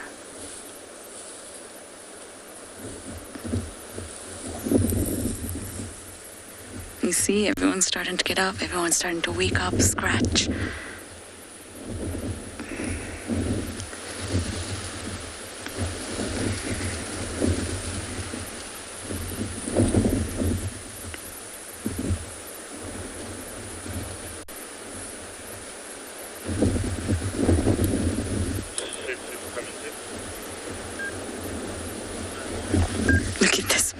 Look at the size of the paws.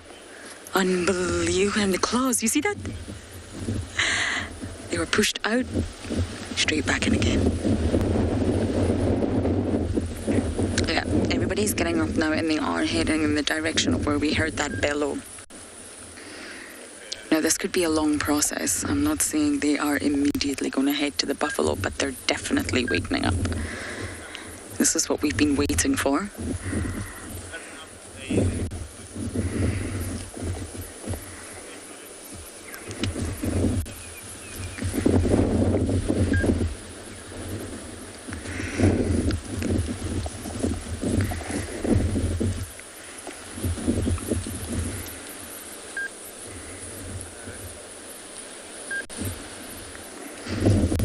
I see that everybody's following.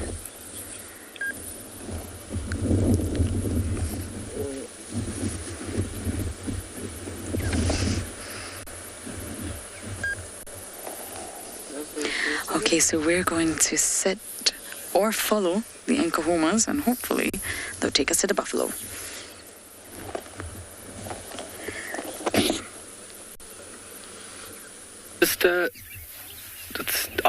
Can you get those in? All right, just in flight here, you guys should know these birds fairly well. A pair of South African shell ducks, hence the name. They are endemic. But how cool is it to see them fly? Female on the right with the white head. You could just see the white head, and then the male on the left. Beautiful.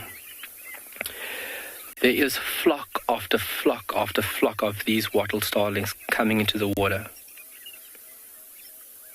Can hear acacia-pied barbets busy calling behind us, giving a nice hoot, hoot, hoot, hoot sound. Very busy. I was gonna take a drink out of this pan, but it's not as clean as the other pan, so I took a skip.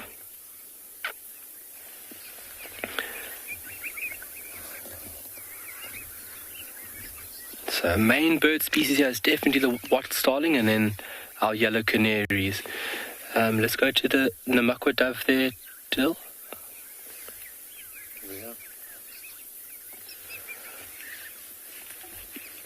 Beautiful. Can we go a little bit more to the left there, David? There we go. Look. Oh, no, I didn't point. I promise you guys. That was a Namakwa a Namakwa dove that just took off there. Still very excited. I'm trying to calm myself down here. But when it comes to birding, there's no calm. We birding. A lot of chattering going along. So after they've completed this section or this activity, they'll fly up into the tree and they'll do a bit of preening.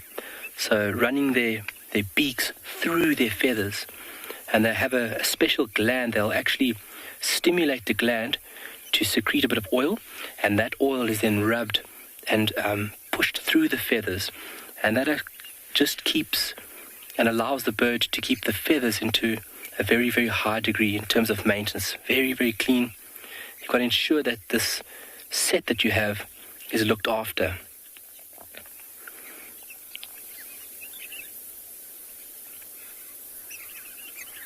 Busybodies.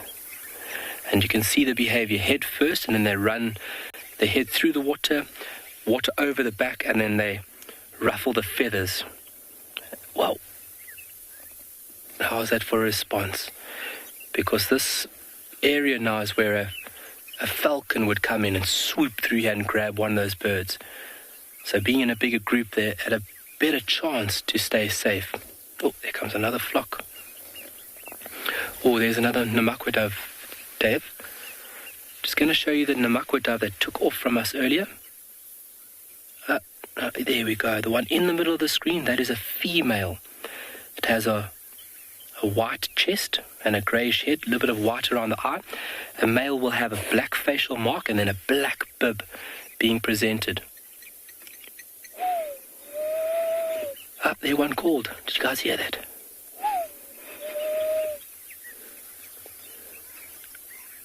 Very beautiful call, and really well adapted to these arid regions.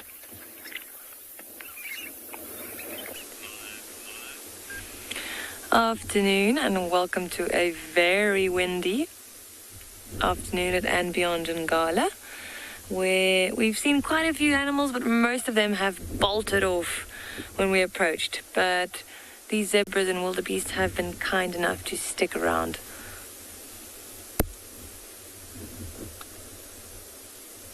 Quite a beautiful scene. We're in the southern parts of the reserve, nice and open. My name is Marna, and with me behind the camera is Gert. And yeah, as you can see, like I said, nice and open. So you'll see these zebras and giraffes are feeding on the grass. Both of them feeding on the grass. Zebras generally go for the higher parts of the grass, so the longer grass, and the wildebeest will feed a little bit lower down.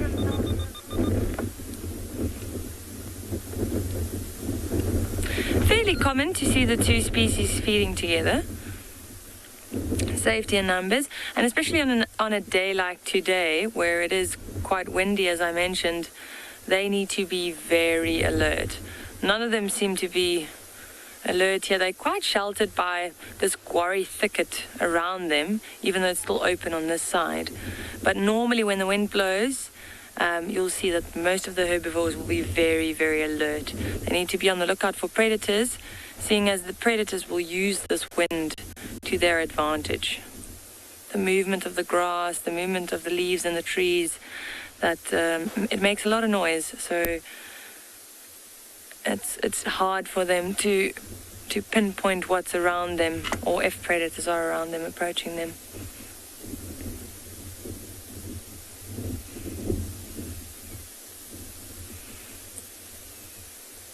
So these are plains zebras, used to be Birchall zebra, and in southern Africa at least, one of the ways, or one of the distinguishing features is that shadow stripe. If you look at that one on the left and you look at the rump, you'll notice that there's that almost grey stripe between the black stripes that we call the shadow stripe.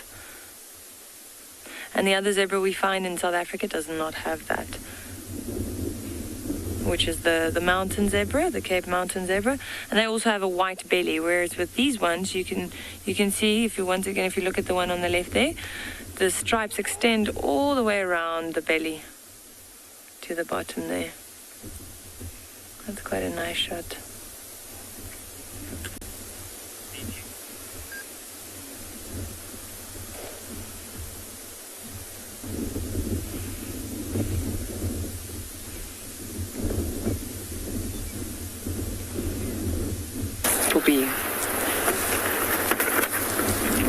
Now, I know it doesn't look like we have much right now. You're going to have to just enjoy this abstract view of Dex, a young elephant bull. He's just feeding away now. But Gap, the bigger bull, is on his way. He's actually about to pop out. It's just so dense in here. And you can see how all the trees are moving, and I'm sure you can hear the wind howling. So you can understand why they don't want to be out in the open. You can see the other elephant just to the right. There we go. Hello, big boy. Oh, he's a lovely elephant. I wonder if there's another one in here. Oh, but we've been saying that they don't look happy with one another, and they have been tussling a fair amount. There we go. We're just going to sit where we are right now, and if they do come towards us, I will move away, because when elephant bulls are having a bit of a box, they forget that there is anything else around them. But it is quite awesome to just see these boys do their thing. I don't think I've actually seen these two elephants before. I've just heard about them. Maybe that's not Gap. I feel like there's another big elephant bull in here, because we saw one earlier and he had enormous tusks, like really big tusks. So maybe there's a third collared elephant bull. Elephants Alive have collared an incredible amount of elephants in this area, all for research. Am I going crazy? Does that one on the left even have a collar? Sorry, everybody. I'm just having this moment of... No. Okay, so I am going a bit insane. I do apologize. So the elephant that we're looking at... Please forget... Yeah, I did. I called OD crazy. I said that he was mad earlier. Please forget everything that I just said. The elephant on the right is Dex, and Gap we haven't seen yet. Gap is still hiding away, but he's much bigger. But anyway, so these two younger bulls are having a bit of a tussle. I imagine another collar just now. But I kid you not when I say that we have driven around about 10 times on this little loop, hoping that they would pop out and looking for little gaps here and there. So finally, we have managed to find something. And I'm hoping that they'll all move out of this thicket and head down towards Ndlovu Dam, where we'll get a much clearer view of them.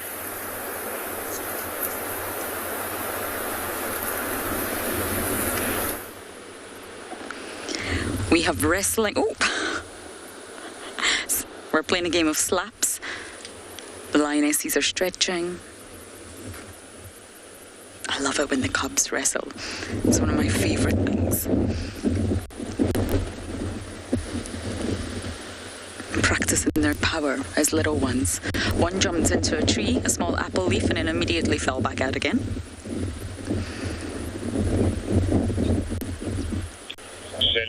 Oops, apologies. It's my game drive video. You see, it was a chain reaction. You can almost predict when the lines are going to start to move. It's never straight away. It's never immediate. Yeah, the lionesses are moving. There we go. This is what we've been waiting for. They are going in the direction of the buffalo. But it's a big herd, remember. They're going to have to really play this one safe.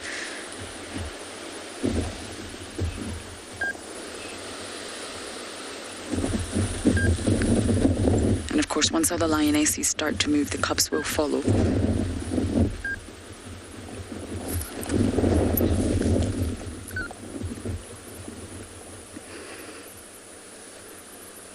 Jackie, that's a tricky one. Normally, a cub can be called a sub-adult, so it's not sexually mature, so it's not an adult.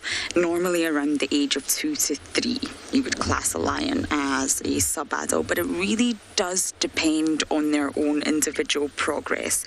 So sometimes between the age of 1 and 2, you may call a cub a sub-adult, but never below the age of 1. Now, normally a sub-adult is sort of beginning to resemble an adult, if that makes sense. So it's no longer got the cub features, it's starting to resemble the adults and it's taken shape. So they say at roughly about 2 years old, a female is about 3/4 the size of their mother. 3/4 the size of their mother, and therefore you would start to call a female of that size a sub-adult.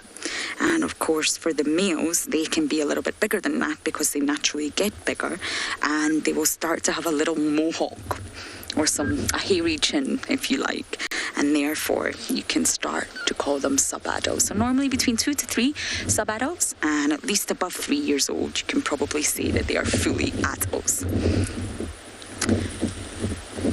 But it really does depend, Jackie. All of these little ones are definitely still cubs, and I don't want to turn the engine on because the last thing you ever want to do is split a pride. So I think we're going to have to make sure we stay behind the pride and keep our eyes on the females. And the tricky part for us is we're really losing light. The ambient light is getting lower and lower. This is a little one, you see that? It's quite badly scarred on his rear end, which is a little bit sad. But for some reason, he's very fascinated in this tree. We're going to attempt to climb it again.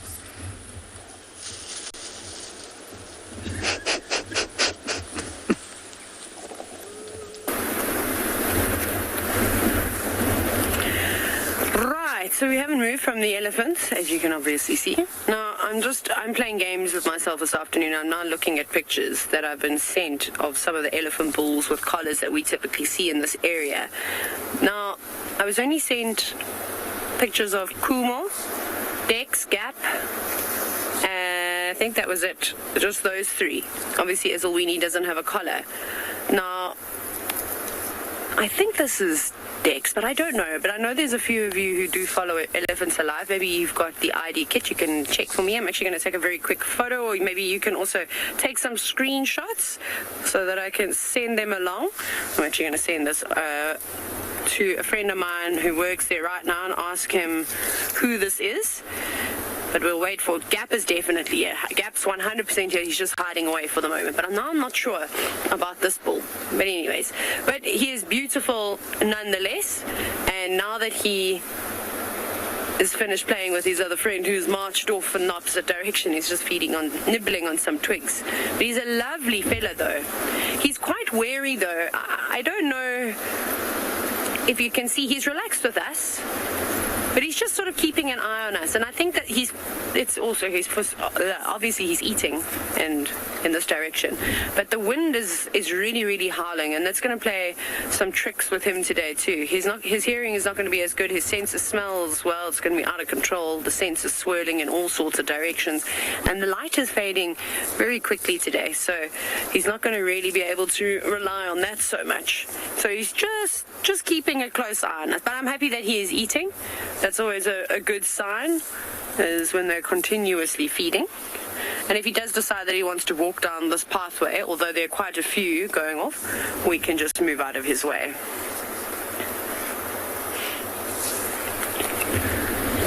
Now, Chad, so the elephants that we're looking at right now are bulls. So typically to have a matriarchal status is with the females, and that's given to you by either lineage or if, say, the matriarch of a herd, the oldest, normally it's the oldest, the most experienced female dies, it'll normally be the next female who's sort of oldest and has most experience will typically take over the herd. With the bulls, they're sort of fighting for breeding rights, if you will.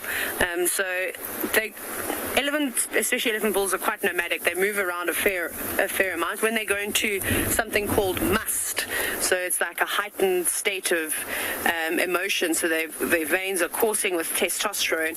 This is really the drive that pushes them to seek out females that are in estrus. See, he's not worried about us. He's actually going off. He's not happy with that other bull. He's going to chase him again, I think, at some point.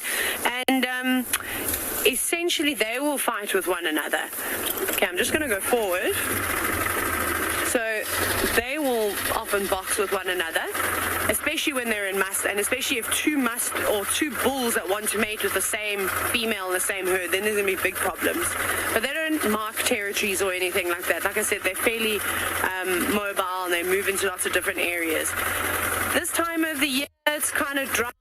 They're hanging around permanent water sources. They're not doing too much moving around. So the older the bull gets, the less they move about. But these youngsters, like these feathers, they'll be slightly more nomadic, and you'll find that they move much further distances more frequently. Now, I don't know where this other bull has gone. Where are you? He's somewhere in here. He's hiding. I suppose he doesn't want to be seen, but you can see how thick it is. I'm just going to stop because we had him in there. I actually hit the brakes so hard I thought Owen was going to fall over and into the front seat with me, because I thought for a split second, because I just saw white tusks, that it was the big tusker Ezelwini, but it was not him after closer inspection. But now he's completely disappeared. I can't believe it. But that's all sickle bush and red bush willow, and there's marula trees and all sorts of things in there.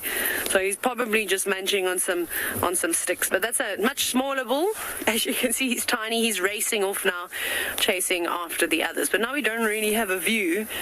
But if they carry on moving at the rate at which they should hit Ndlovu Dam in no time.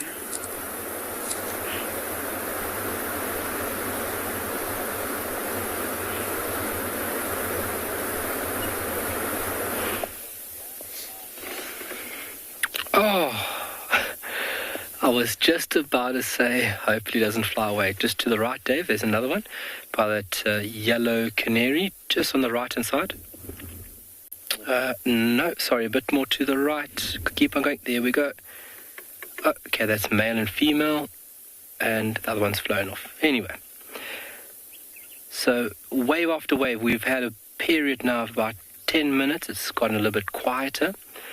And then suddenly it's just this roar of eruption with different bird species coming into the pan. Oh, on the left, fantastic. Nice rufous wing, look at that. That is a Cape bunting, ladies and gents. We tried to get that on view a couple of minutes ago. That nice rufous wing being displayed, and then that black and white head is unmistakable to be a Cape bunting. And the reliable blacksmith lapwing still here. They haven't moved. They'll more than likely be residents at this pan. Yum, yum. So you can see this bird's foot structure, how it's designed to enable it to move very quickly through soft sediment. the bird will even display quite a unique behavior. It is displayed by other small wading species referred to as foot trembling. So using its foot and actually disturbing the sediment and allowing small invertebrates to be brought up, and that's when the bird will strike.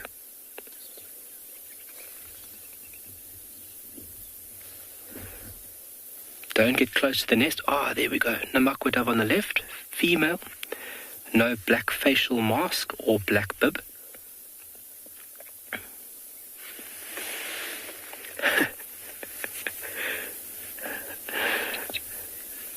Stuck in bed.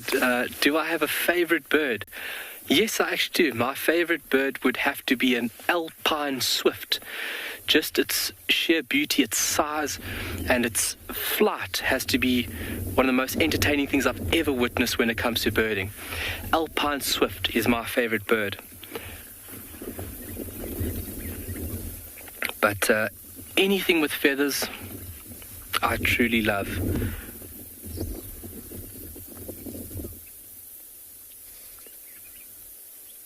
Having a very busy afternoon here, and sounds like in other places you guys are also having quite a jam-packed afternoon.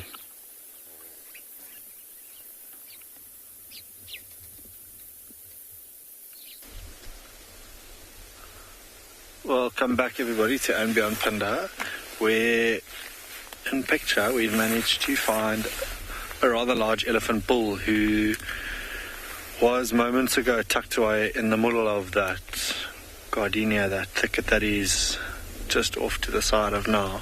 Oh, listen to that.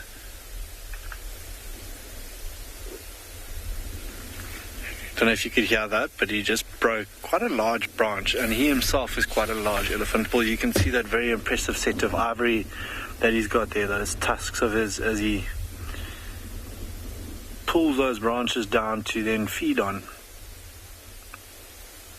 And that seems completely unnecessary. He's got a little bit of, or remnants of the tree that he's now broken on his head.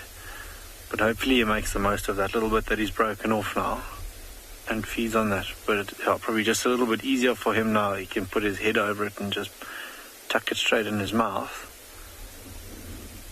And amazing to see how he grabs the ends of those branches, strips them, and manipulates those branches with his trunk and then puts that in his mouth. And then even so, he'll go in his mouth, maybe if he's eaten a thorn or something like that he has to adjust in his mouth, will go and manipulate it with that trunk. They are actually very precise with their trunk and what they do with it. It's amazing to watch as he now feeds, and you might see the inside of his trunk probably look like it's dyed green from all the stripping that he's been doing as he lifts it there like that. A hint of green dye that you see there. Can see those back legs of his are wet, which is a sign or an indication to us that he's in must. So I mean, if he does carry on along his way, we'll definitely give him a space to move on. Full of testosterone, this big elephant bull. See how he's resting his trunk on his tusks now as well. A little bit of dribble coming out of that penis sheath of his now as well. And that stench or the smell of that substance coming out of there is quite a strong musty smell that you'd smell. You'd need one of those scratch and smell goodies now from your TV to smell that. He might just disappear out of picture, but he's full of testosterone and in must that I know you spoke of earlier. But impressive to see. We might wait for him to come out the other side now as he disappears there where he is. You can see there's another game viewer just giving him a little bit of space to come out the other side on the road, which we might do. But this is a similar picture to what we were greeted with when we arrived here. It was basically guess the animal. It was more like a fauna and flora segment that we were doing earlier on. And a lot of the time people will say, elephants are quite aggressive when they're in must, which they can be towards each other. But if you give them their space like we are now, they're actually quite happy to go about their business. Like he, I think, is just thoroughly enjoying this cooler weather, moving from spot to spot and just feeding off bits and pieces as he goes along. slowly starting to emerge out the other side now. Let's see. They often walk along the road as a path of least resistance. They might just greet us out in the middle of the road now.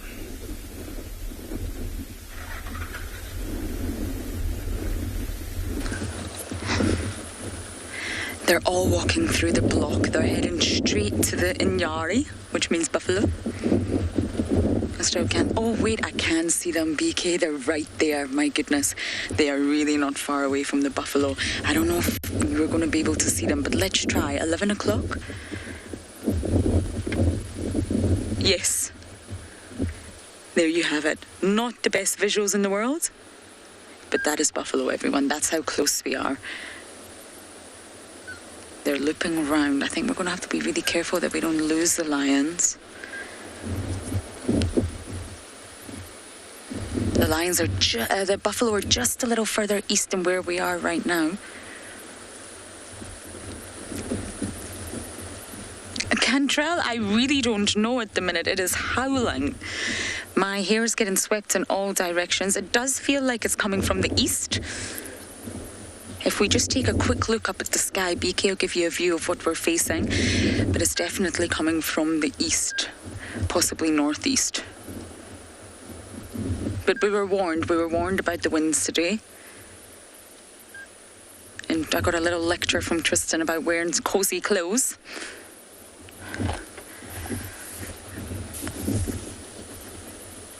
You guess it depends on the wind and where they've travelled. From what I know this morning, the Talamatis and the Nkuhumas have not crossed paths.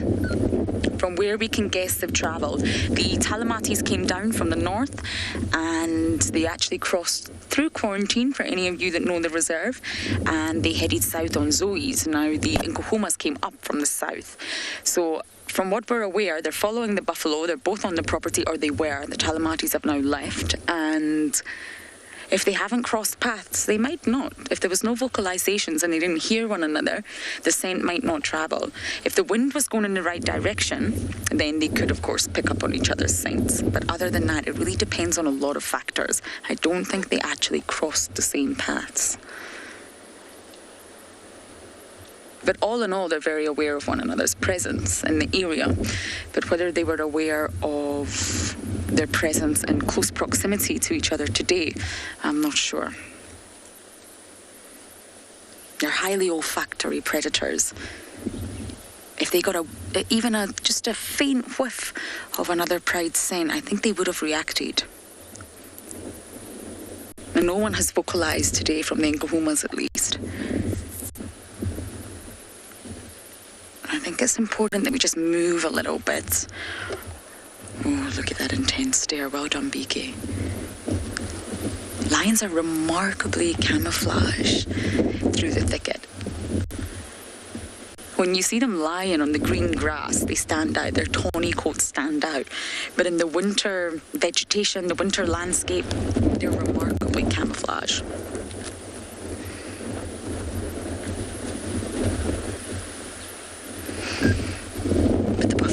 Really not far away. They're going to have to get this right, and there's a lot of factors for them to take into consideration, especially the wind. If we go back to the wind, it's blowing from the buffalo. I'm just trying to give you some context to where we are, to the Nkuhumas, not the other way. So it's definitely in the sort of, well, the Nkuhumas have the advantage here with regards to the wind direction.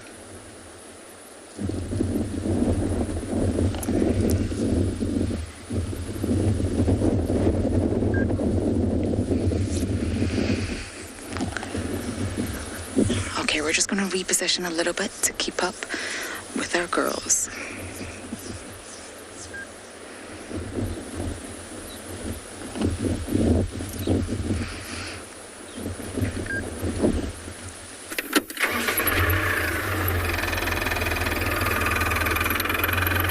All right. There was a very beautiful bird on the left here. I thought about it flying away, and that's exactly what happened. Can you believe it? I think it's something that we need to prove. So every time I think about it, if I point at the screen, it flies. we're going to continue from the pan over here and just end up a little bit further south and see if we can't scratch up some other little animals coming out now from hiding.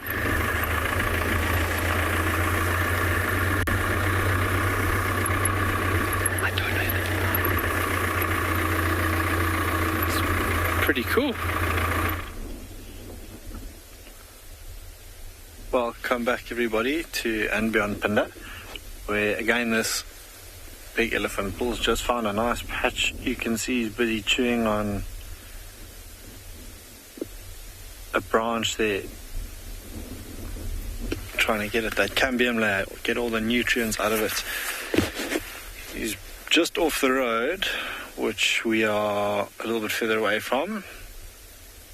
And if he does decide to walk towards us, it's most likely going to be on the road, in which case I'll probably have to reverse to give him a space. But I think, it's just in such a nice patch that's sheltered from the wind and so content with what he's feeding on at the moment. He's not going anywhere. Trunk resting on the ground now, giving it a bit of a break. And you can actually, there he goes, manipulating that branch in his mouth, like we spoke of.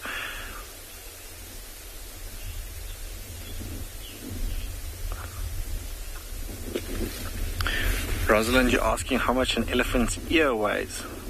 I must be honest, I have no idea. I can't imagine it to be that heavy. Although, if you look at that intricate network of veins on the other side of that ear, if he maybe flaps his ears, you'll see quite an intricate network of veins behind his ear. It carries quite a bit of blood. He pumps about 12 liters of blood every minute through there. So, sure, hard to say. The top side of those ears look rather hefty, and it must take quite a bit of muscle to move such big appendages. On a really hot day, you'll see them flapping them quite a bit. So, Rosalind, if I gave you a figure, I think I'd be lying. I'd maybe say around, sure, I wouldn't know, maybe 15 odd kilos, thereabouts.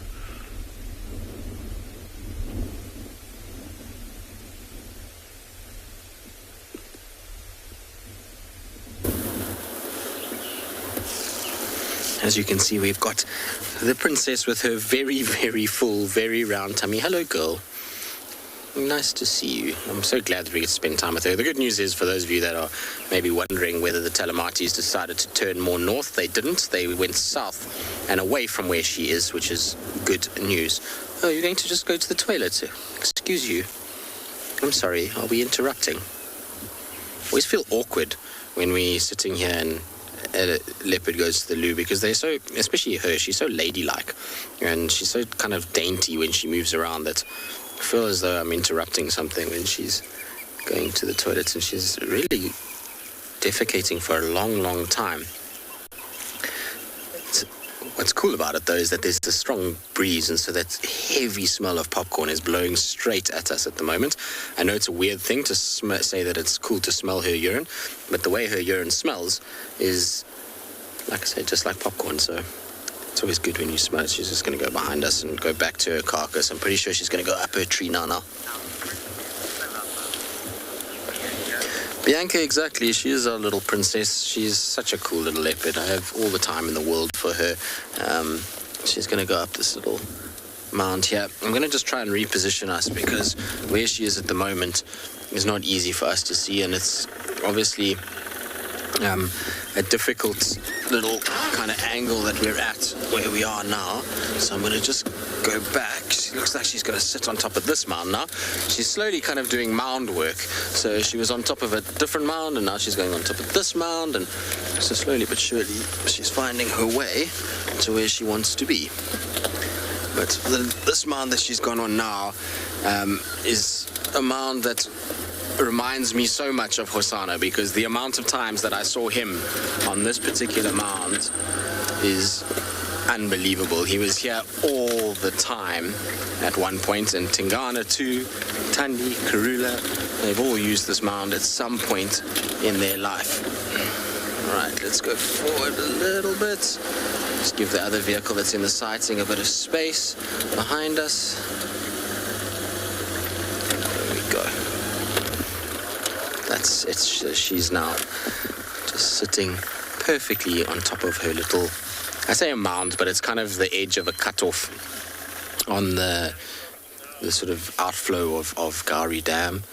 But it's, like I said, a place where most of the leopards like to sit. From here, they can kind of see their kill, as well as see if anything's coming. It's a little bit more elevated than being down in the drainage, and so they typically like being up there. And every time there is a kill in this jackalberry close to the dam wall here, you find the leopards often use this spot or across this little outflow onto the next little sort of high point to the north of here. She is looking beautiful, and well, she should be. I suppose she's been eating non-stop for 3 days now. There's still some of the Ngala left to the south of us, so she does still have 2 kills that she can feed off. They're both at that point, well, the Ngala particularly is at the point where there's really very little left. It's just a few legs and a little bit of skin, so she might not go back there. But this one's still got quite a lot, so I suspect that she'll still be here tonight and into tomorrow morning, which will be very cool. Those little shoulders are starting to get big, aren't they?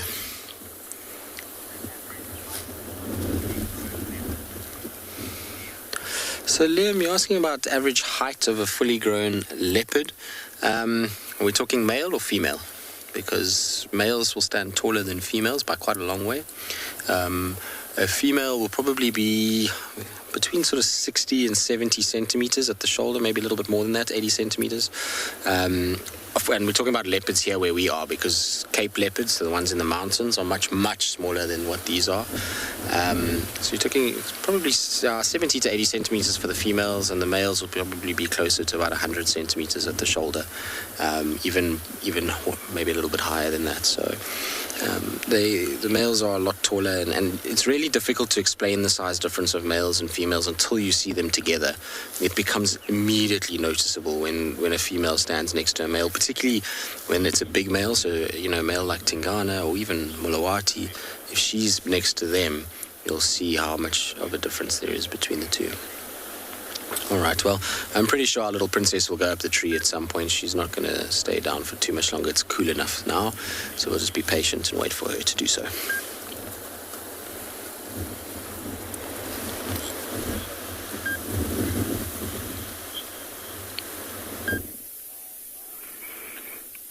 All right. It's just so cute. We have to take a look at the squirrel. They're very abundant and fairly commonly overlooked, but they are super entertaining to watch. Busy nibbling away in typical rodent fashion, as you guys can see there in picture. And anything from, your general roots and bulbs, seeds. I've seen them feeding on flowers. And obviously their very dexterous little front paws enable them to hold the seed and move the seed around as they gnaw on it with those elongated incisors. Long whiskers and a very large eye. Obviously being on the ground like this, you're at high risk. So you want very good vision to pick up on any movement of a threat in the area. And what a fluffy tail it's got. You'll see that the hind leg is quite long, so making quite a distinctive track.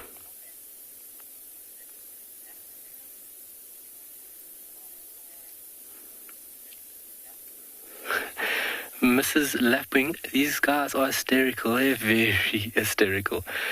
And I find myself getting lost at watching these little guys. They're highly social. They actually form separate male and female groups, and there's a distinct hierarchy within these groups. It's quite amazing.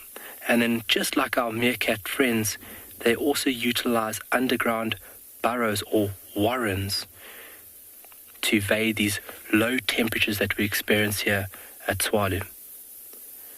That fluffy tail that you're seeing at the end there, a very important tool when they're trying to evade a predator, they'll actually use their tail to distract a predator. So the tail's fur, the tail can be manipulated in terms of what you're seeing, the structure of the tail. So the animal can make its tail fluffy, or it can make it flat. And when it's busy running away from something, it'll actually move the tail in the opposite direction and actually set the visual aspect of a predator off.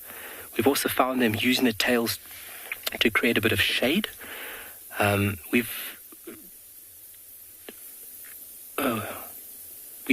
actually done a bit of studying on them to see if the fluffy tail actually has an influence on the body temperature of the animal. Because mainly through the hotter periods of the day, you'll find the animal busy feeding out in the open just like this, and they'll have their tail curled right over their back, creating like this natural little umbrella. It's quite hysterical. But really, we've come to the conclusion it actually does not have an effect on their body temperature. So there might be another hidden agenda to why they do this, creating a bit of shade, maybe eliminating glare, you name it.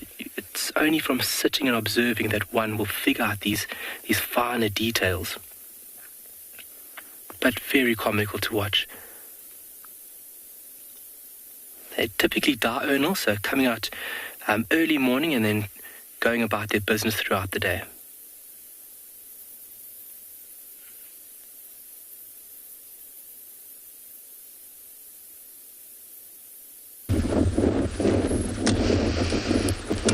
The wind is still howling, and the Ingohumas have decided to sit on top of the Shadulu, no, not the Leopard, a termite mound.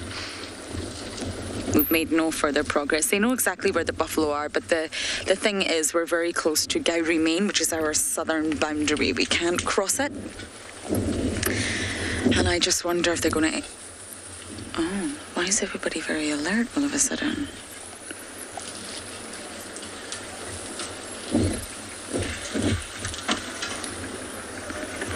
So yes, if they go south, we're not going to be able to follow them for very long.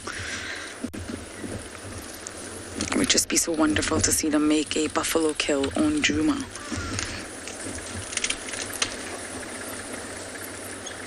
Look at this little cub getting stuck in the tree. Yours coming. Oh, yours.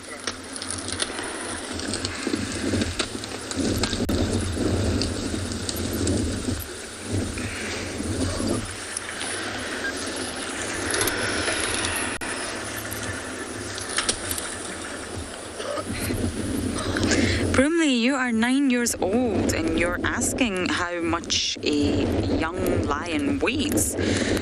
Well, I'm guessing you mean at birth. Of course, we've got a huge range of different age groups in front of us right now, so that would be difficult to answer. But at birth, they only weigh between about 1 to 2 kilograms when they're very first born. And they're born altricial, and what that word means is that they're underdeveloped, and therefore their eyes don't actually open until anywhere between 3 to 11 days. So they're completely blind when they're first born, they're weak, they've not got a lot of hair on their bodies, and that's because as a predator, the sort of pregnancy period is very, very short. It's only 3.5 months if you compare that to a human, and this is because if a female lion was pregnant for too long, she wouldn't be able to hunt, she wouldn't be able to survive. So it's a very quick pregnancy, which means when the cubs are born, they're born very underdeveloped, and we call this altricial. And they only weigh between 1 to 2 kilograms. If you think of maybe the weights I do at the gym are a lot heavier than 1 to 2 kilograms. It's really not that heavy. And of course, as soon as they start drinking mum's milk, they put on weight quite rapidly. And that's because they have to. They must, the sort of role as a mother in a lion pride is to get your cubs as big and as strong as quickly as possible. Feed them as much as you can of your nutritious milk. It's full of protein, calcium, fatty acids. Make sure they grow, and at around 6 weeks they become very, very mobile. They start to move, they start to appear. You will get to see lion cubs, and from then on they can... Oh, what are we eating? A stick, delicious. And from about 6 weeks, you can even see them nibbling a little bit on meat. It's important for a lioness to get the cubs tasting meat so that they can develop immunity, they can develop within their sort of internal digestive system, the enzymes will form, the antibodies will form, and they're getting ready to grow into a fantastic lioness or lion.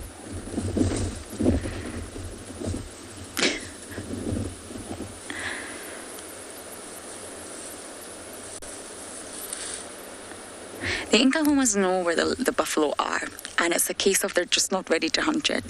They mustn't be that hungry, and it's just not time. So they're slowly going to move and stay behind them, making sure that the buffalo don't pick up on them.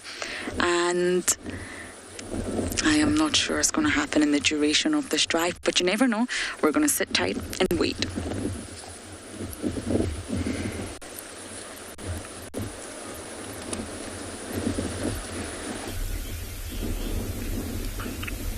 Welcome back to andBeyond, Phinda, everybody, where we're still sitting with this gentle giant this afternoon. This big elephant bull has found a little buffet of food that he's busy feeding on. Now you can just see those ears sticking out, which he was flapping a little bit earlier. And I know, rather than if you're still there watching, asking how much their ears weigh, 15 kilograms that I said is maybe the weight of a baby elephant's ear. They can weigh up to about 45 kilograms or 100 pounds, which is quite phenomenal. And you can imagine the muscle in that head that, you know, on a really hot day that they'd use to flap those. But coming into picture now from the right-hand side is another quite a bit smaller elephant bull that's hanging around this larger, obviously more experienced bull. We're going to jump across to a leopard quickly. You won't believe it, but she's made another kill. She's such a little glutton. She's just grabbed the scrub hare out of nowhere. She wasn't even stalking it. I think the scrub hare was just hiding there, and she kind of managed to spot it as it was emerging for the evening's activities. And there we go. She's got herself another one. So if 2 wasn't enough, she now has 3. So she has starter, dinner, and dessert, which is ridiculous. Kalamba, you're going to be a little pie by the end of this. That's crazy. Of course, it's not a huge meal, obviously, but on top of all that she's already eaten, this is just being spoiled, really. It just goes to show you how this is a thing that a lot of people often don't realize with leopard, particularly, is that they are very opportunistic and they will take any chance they can get, whether that be going after something when they've got kills, whether it's hunting small things, big things, it doesn't really matter. You clever girl, well done. But get your tree quickly, because the noise that just made, hyenas will be with you shortly.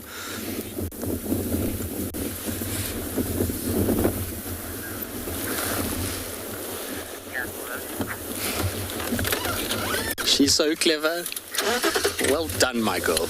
You are an absolute treat. Niels will go up onto the top because I'm pretty sure she's going to go to a tree in order to try and get herself close in case hyenas arrive. So we're going to just go up as well. You are so clever. Look at you. It's amazing to see how far she's come and how well she's developed in the last few months. She's just such a little treat. So you see how cautious she was coming over the bank? So she knew full well that coming over the bank, she needs to be aware of the fact that hyenas could be around. Now, that little scrub hare didn't squeal for long. It made just a short little burst. And then up it... Well, then, unfortunately, it was dead. So she's probably just making sure there's no hyenas below the tree. As soon as that's the case, then she'll go towards the tree itself and probably take it up. Ivy, you say her mom taught her well, 100%, particularly when it comes to scrub hares. Just remember that Thandi was a scrub hare hunter of note. It's something that she went after a lot. And so I'm pretty sure that this is something that she would have seen her mom do before. Amazing.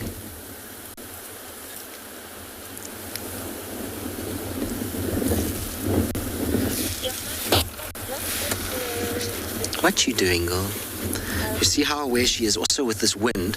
She's being very, very aware. And there she goes in front. She's still got grass attached to the scrub hair from where she grabbed it. I don't know if you can see it sticking out on the right-hand side there. But she's going to go up the tree, so we're just going to be patient and give her the space to go up. We don't need to go any closer. We've got a really nice view from where we are. And so I'm pretty sure she's just going to pop straight up. Watch this.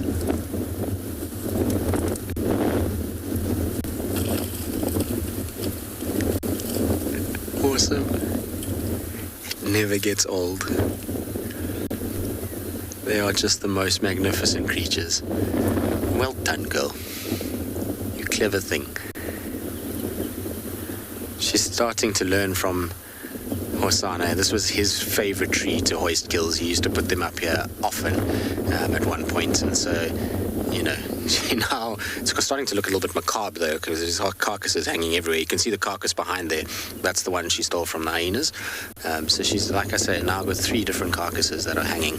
All right, let's reposition slightly because she's gone up into an area where we can't see her. We can only just see the jackalberry kind of tree. So I think if we come forward a little bit, I'll try to give a bit of space to the vehicle behind us who's also in the sighting so that they can also see. So if we go a little bit further than we need to, then they'll also have a little bit of space as well.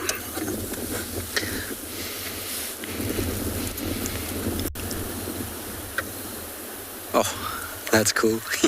So you'll find now what she's going to do. She's going to pluck it. But the problem is, what I haven't actually considered where I am right now is that when she starts to pluck this scrub hair, the wind is blowing directly at us, which means we're going to get covered in all kinds of scrub hair fur, which is not really that pleasant, to be honest. If she decides to eat it, she might just fall asleep on it because she's got such a full tummy. But if she does pluck, we are in firing range. It's happened to me before with Thandi, her mother, when her mother was eating a duiker once, and this wind came up, and all of a sudden I had a face full of dead duiker fur that came off the tree. And so in windy conditions like this, you've got to be a bit careful about what comes your way. I'm very surprised, though, that not a single hyena has arrived, because there are 2 hyenas just further down from where we are. I saw them earlier when we were looking for her right at the beginning of this afternoon safari. And I'm surprised neither one of them has responded, but it could be because the wind is blowing from them to her, and because it's blowing quite hard, maybe they didn't hear that short little scream of this little scrub hair as it unfortunately met its end. And that's the sort of sad part about these things. Amazing that she's got a meal, but sad obviously because at the end of the day it's a life that's been lost. You know, an animal that was trying just to survive out here. But these conditions are perfect hunting conditions, so it does happen. Well, Andreas is out here in the wilds, and this is a thing that kind of applies to all animals, is that all animals need to have a niche. If you have every animal that operates in the exact same way, it will become too much competition for that specific food source. So if you had every animal was a pride like lions and they were the same size, you'd find it would be very difficult, and they'd have to all operate within the same area. And so what's the thing with leopards is that they have evolved and have adapted to become these animals that are able to spend a lot of time in thicker, denser areas than what cheetah or lions would be. They've got much more powerful front ends comparatively, and so they've adapted to a life in dense areas and trees. Their coat pattern also dictates that will be the case for them. They have a spotted coat which really blends in dappled light, so areas of denser vegetation. And so they've just created their own niche by being on their own. And because of the way that they hunt, they're these supreme ambush predators that rely on camouflage more than anything else. If they try and if they were to try and be in packs and there would be lots of them together, it might not work nearly as well. They rely heavily on just being kind of hidden and just staying in one little spot and waiting for animals to come towards them. And what you saw now is exactly the case. That's a very cool shot in some ways. I mean, obviously it's sad in some respects, but you can see the size difference between a scrub hare paw and a leopard's paw. So that's the hind legs of the scrub hare that are hanging down, and her front leg. But it almost looks like the scrub hare is doing what she's doing. It's kind of a mirror image in some respects of her back legs at this stage. And as I said, she's going to fall asleep now on her kill. That's what's going to happen. In typical Kalamba fashion, her mom has done this to me before as well, where she's caught something and then just fallen asleep on it. It's a common thing to happen, particularly when they're full. If she was hungry, she would have wolfed that down. But given that she's got such a full tummy, there's no need for her to have to worry at this stage. Oh, I could spend all my time with these cats, and her as well. I mean, she's just spectacular, and watching her grow from this little cub to where she is now has been an absolute treat. Good. Well, I don't know what else is going to happen with her. You never know when you're around Kalamba, so we'll just be patient and see what happens for the rest of the afternoon.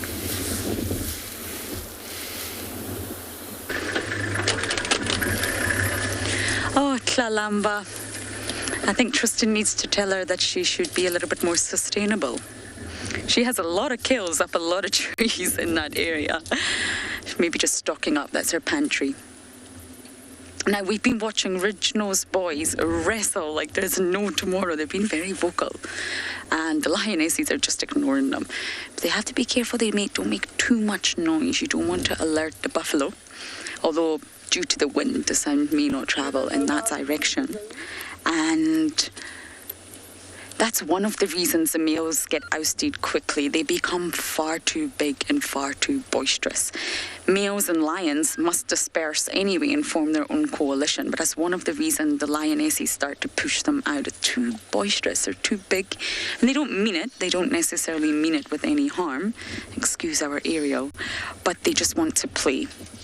And they're far too aggressive in that approach, which is a little bit risky to potentially younger cubs.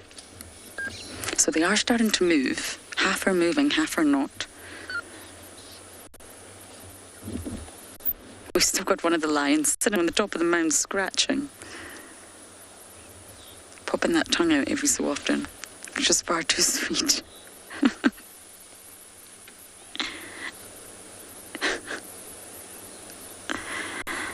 My dog does the exact same thing. It's highly entertaining.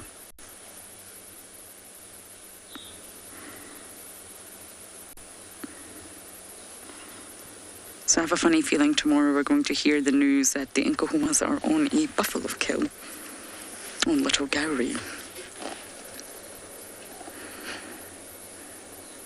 But it's been amazing to see them navigate, stay so close to the herd, know when is the right time to follow, know when's not the right time to follow, like earlier on this morning. It's been really fantastic watching them listen, watching them smell.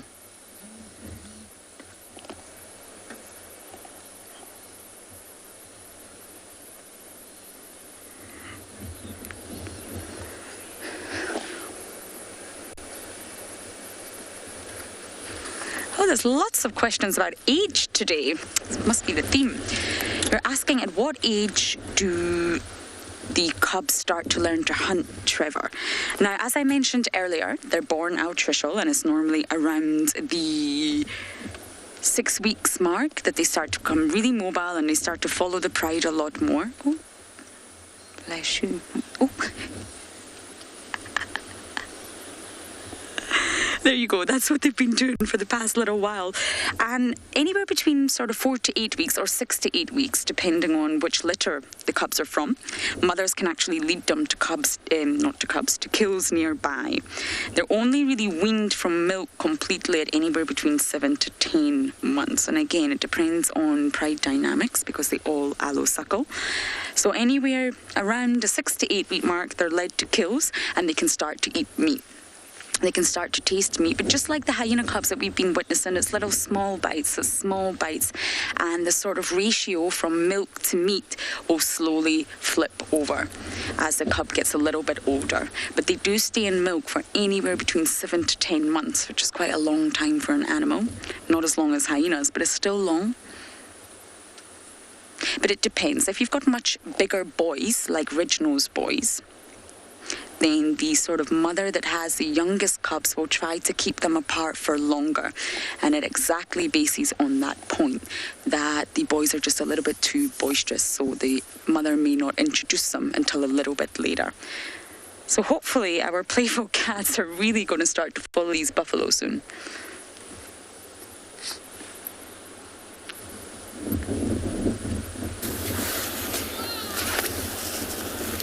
Well, hopefully for you, Lauren, you've been very patient this afternoon. Obviously, our cat, both cats, should I say, between the Telematis and Kalamba, we've had a crazy, ridiculous afternoon. From lions hunting buffalo to a leopard making a kill in front of us. It's really been as good as one could ever ask for. We've been spoiled this afternoon, that's for sure. So I'm hoping that those cats will get up as well.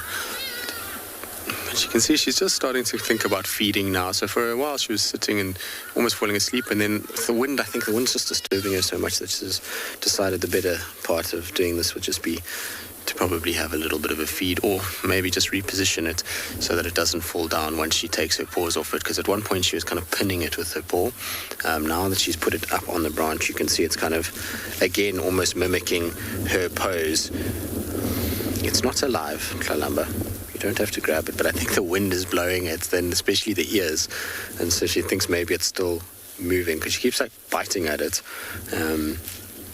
But that, I'm afraid, is very much dead. The power of her jaws would have broken this or severed the spine of that little scrub hair pretty quickly, unfortunately.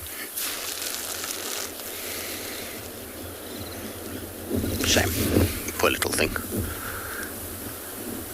So one nice thing about this particular tree for a leopard, it's difficult from a viewing point of view because there's only certain spots you can see, but for a leopard it's just so much more comfortable than that tree that she had the Ngala in. Much thicker branch, and it's nice and horizontal, which means that it's easy for her to just sit up there and not have to worry about comfort. She can be very comfortable for most of the night and have a really good nap up in that tree. It looks like she's starting to pull at the tail a little bit. Often when they eat these scrub hairs, they, like most animals, will start at the tail section, and then they eat their way through the sort of rump areas, back straps, ribs, and then onto the limbs and the neck and head. Megan, she's as photogenic as one could ever ask for. She has the most beautiful coloured eyes, does little Kalamba, and that contrasting against her golden coat and her little pink nose, she is very, very pretty. So she's as photogenic as one could ask for, especially when she's a little rock star like that and just stares straight into the lens. That's when she's even better. But I mean, she really is pretty. I've said this before, she's one of the cats that I think is probably one of the prettiest that we have at the moment. Her mom was also very pretty at the same age. Obviously she's aged a little bit now and her ears are not as perfect, and she's got a few little scrapes and scars, and she's got the herniation of having so many cubs, and so her stomach hangs a little bit, so she's not quite in the same sort of phase of life, but both of them were equally pretty at a similar time. You can't ask for much more though, can you? I mean, a leopard draped over the branches of a massive jackalberry tree is as good as it ever gets, that's for sure.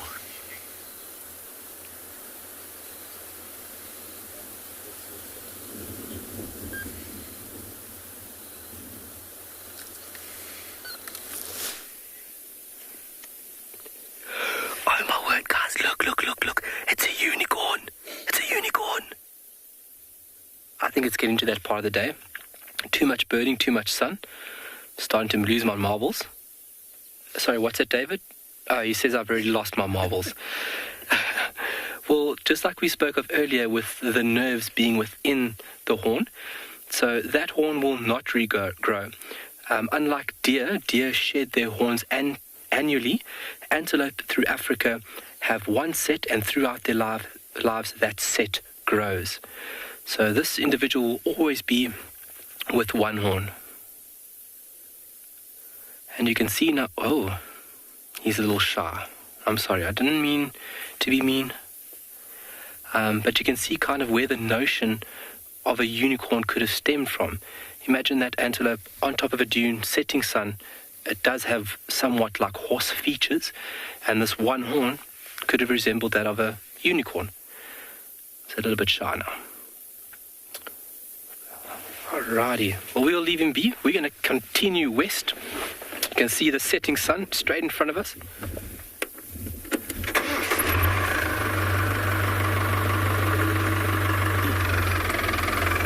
seismic oasis, do they use their horns to defend themselves? That is the primary, or the main function for those horns is for defense.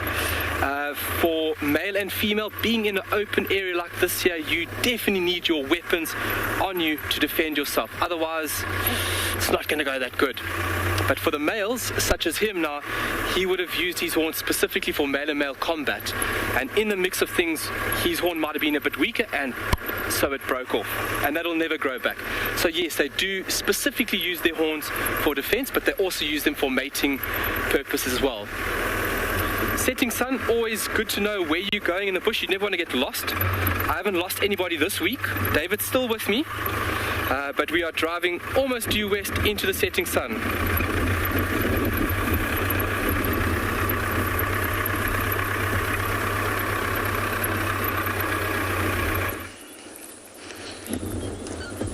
Oh, lucky Kyle. We didn't have a sunset here, I'm afraid. And the temperature has dropped quite severely. Tristan was right.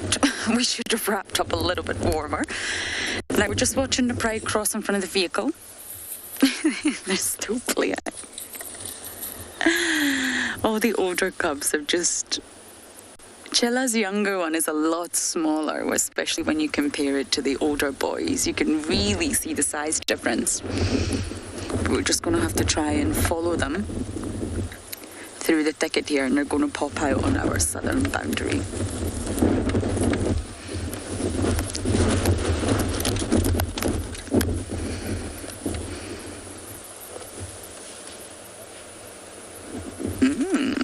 Climbing trees is so much fun.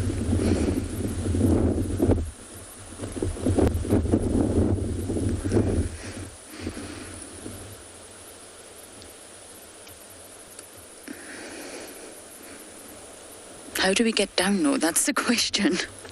Coming down is always the hardest part. Okay, BK, are you ready? Sorry.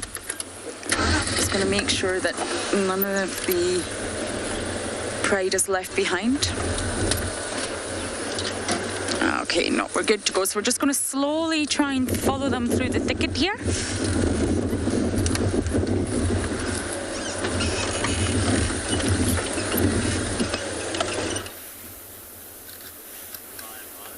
Well, as you can see, starters was scrub here, and mains is now going to be a dry-aged impala steak, or diker steak. I can't see impala. That's what it is. So she's just picking and choosing at will at the moment. And earlier I was telling you that we were going to be in the firing line, and what I'm going to show you right now is what I'm talking about. So if you have a look here, we actually have some of the fur of the scrub here that hit us while we were sitting on the dam wall. She plucked a whole bunch of it, and it came flying down, and so here it is. This was plucked and has landed pretty much slap bang in my face more than anything else. But this fur, as you can see, is quite soft and kind of fluffy in the inside, and then you've got this sort of more coarse fur towards the tips. Now, if you're a fly fisherman, you would absolutely love this, because this would make a decent fly tying material. But yeah, like I said, I'm gonna have to wash my hands properly after this, because it's even matted. If you look here, you can see the fur is a little bit matted from where her saliva has probably touched it, and you don't really want predator saliva on you at all. So we're going to free that to the air and let that go and drift towards the dam, because quite frankly, being hit in the face with it is not as pleasant. We've also moved slightly, and so now we're not in the firing line at all. If she plucks any fur from here, the wind will carry it away from us, which will be quite nice. But it's getting very, very dark this evening. It's unfortunately, like I say, a very cloudy night, so it's going to be a dark one. HP, not a 2-course dinner, a 3-course dinner. And you might be wondering why 3-course. Well, she's got scrub hare and impala in this tree, and she's got Ngala in a tree to the south of us at the moment. So she has 3 different kills currently that she is feeding off and bouncing between them. The Ngala is pretty much done, so I suspect that she's not going to come back now. I do apologize if there's heavy amounts of wind. The wind is kicked up all of a sudden, and we are expecting gale force winds this evening, winds that are going to clock as much as 75 kilometers an hour. So it's going to be a very windy, very difficult night. And so if you're battling to hear me and there's a lot of wind noise, like I say, I do apologize about that. Unfortunately, is what it is. And where we are on the dam wall means we've got zero protection from the wind. I think you'll all be interested as well to know that the Talamatis were eventually successful, not with buffalo, but they managed to grab themselves a warthog about 5 minutes ago. So they've also got a meal. So it's just the Nkuhumas that are left, and we can hear lions roaring towards the sort of northwest. So I wonder if it's not one of the evokers or maybe all three evokers also roaring. So they might be around. So those of you that watch the dam cam as well, it's a good idea to pay attention tonight between Kalamba and all the various lions. Maybe somebody will make an appearance at some point, but it's been a crazy afternoon, that's for sure. Considering the weather conditions, normally when you get wind like this, it is really poor for game viewing. You'll have noticed this afternoon, well, there's no elephants around compared to this morning. This morning there was jam-packed with ellies all over the place, but this afternoon no elephants, and that's all to do with this wind that is howling the way that it is at the moment. They don't like it. They go into the drainages and they just try and get out of it. And so we've had a bumper afternoon, all things considered. This kind of weather is never great for game viewing. So we're lucky, that's for sure.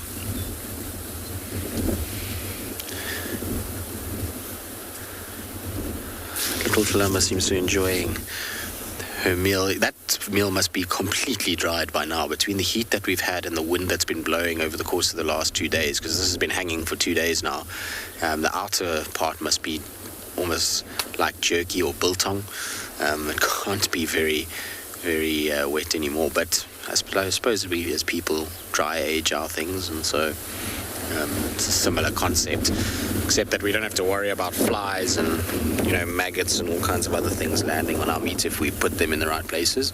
But for a leopard stomach, that really isn't an issue at all. Look at that. Isn't that a sort of happy face? I don't know why when leopards turn their heads up like that and they kind of feed in that way, it almost looks like they've got a smile and a happiness about eating their favorite meal.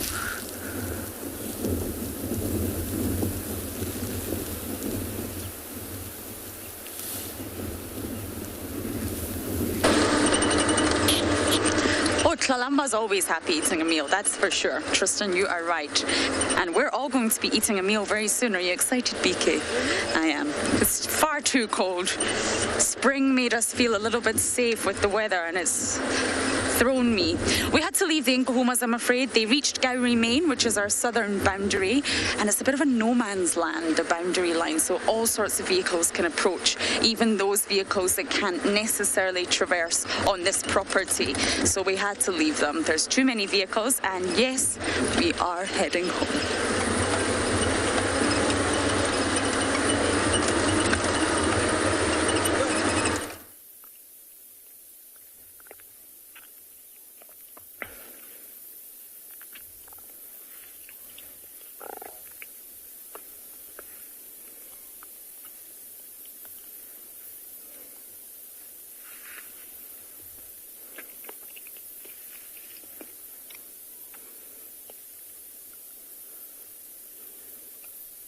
They want to close with leopard there.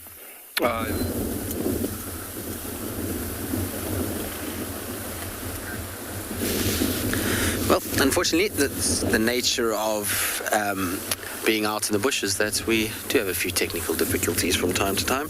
And so you're back with us here in the northeastern part of South Africa as opposed to the western part. And I hope at Tswalu it's not nearly as windy as it is here. Not as much to hide behind in Tswalu. There is in this part of the world. We have a nice amount of trees and things that we can get in behind when it's really windy. There is not as easy. As you can see, Kalahari's still just going at it. She's just doing what, well, the leopard does when it's got food. She's using those side teeth to be able to shear off chunks of flesh. So she's practicing using her connasils, that she's basically sawing off little chunks, and that's how she'll get through it. At the moment, actually, she was also crunching ribs when I was listening to her just now. It's difficult over this wind, but you can just hear every now and then a bone crack. So because there's not really much meat left on the carcass, it's more bones than anything else. She's just going through the rib sections. So Bruno, she'll eat through tonight, which will probably mean that she finishes quite a lot of this particular impala. The scrub hare, I mean, maybe she'll eat the scrub hare during the night and the impala won't get eaten much, but she's got a really full belly. I mean, she's been shoving meat into her belly for 3 days now. So, you know, she'll probably have, I would say, definitely still be here tomorrow, if no other leopard arrives, and then maybe even into tomorrow night, so tomorrow afternoon still be around. But that depends. Obviously, if lions come here, they'll come and steal this. If another leopard comes here, so in the form of maybe, you know, Mulawati or Tingana or Shadulu or Tandi, any of these cats, they could potentially steal from her as well. So that'll really dictate whether she keeps it until tomorrow. But if it's just her, then I suspect that we'll find she'll still have this kill tomorrow morning and probably into tomorrow afternoon, given that there's still a bit of the nyala in the other tree and the scrub hare that she now has. I think there's enough food to probably keep her for another full day in this section. And then after that, when she's done, she's going to be off onto a serious scent marking mission. After being in one place for 4 or 5 days, it means that she needs to go and start just checking around and making sure that nobody's creeping about. Luckily for her, Tandi was sighted in Torchwood this afternoon, and Shadulu is on an impala carcass quite far to the west, so she shouldn't have too many issues with those two leopards. So it's more just Mulawati or even maybe the prime thief Tingana if he decides to come through, which would be a really nice surprise if he did. So lots to look forward to tomorrow morning, lots to go and follow up on with Talamatis and Nkuhumas being around. It looks promising for an epic sunrise safari. Hopefully the wind just starts to settle a little bit, because if it's blustery like this in the morning, it's going to be a bit hectic. Anyway, it's that time of the day, unfortunately, where we all need to say goodbye to you guys. It's been a absolutely bumper afternoon with the Nkuhumas and Talamatis and Klalamba and the buffalo on Djuma. It seems like lots has been happening. It sounds like some great birding on Tswalu as well. So from all of us, it's been an absolute pleasure. Hopefully you've enjoyed it. We look forward to seeing you bright and early tomorrow morning on our sunrise safari.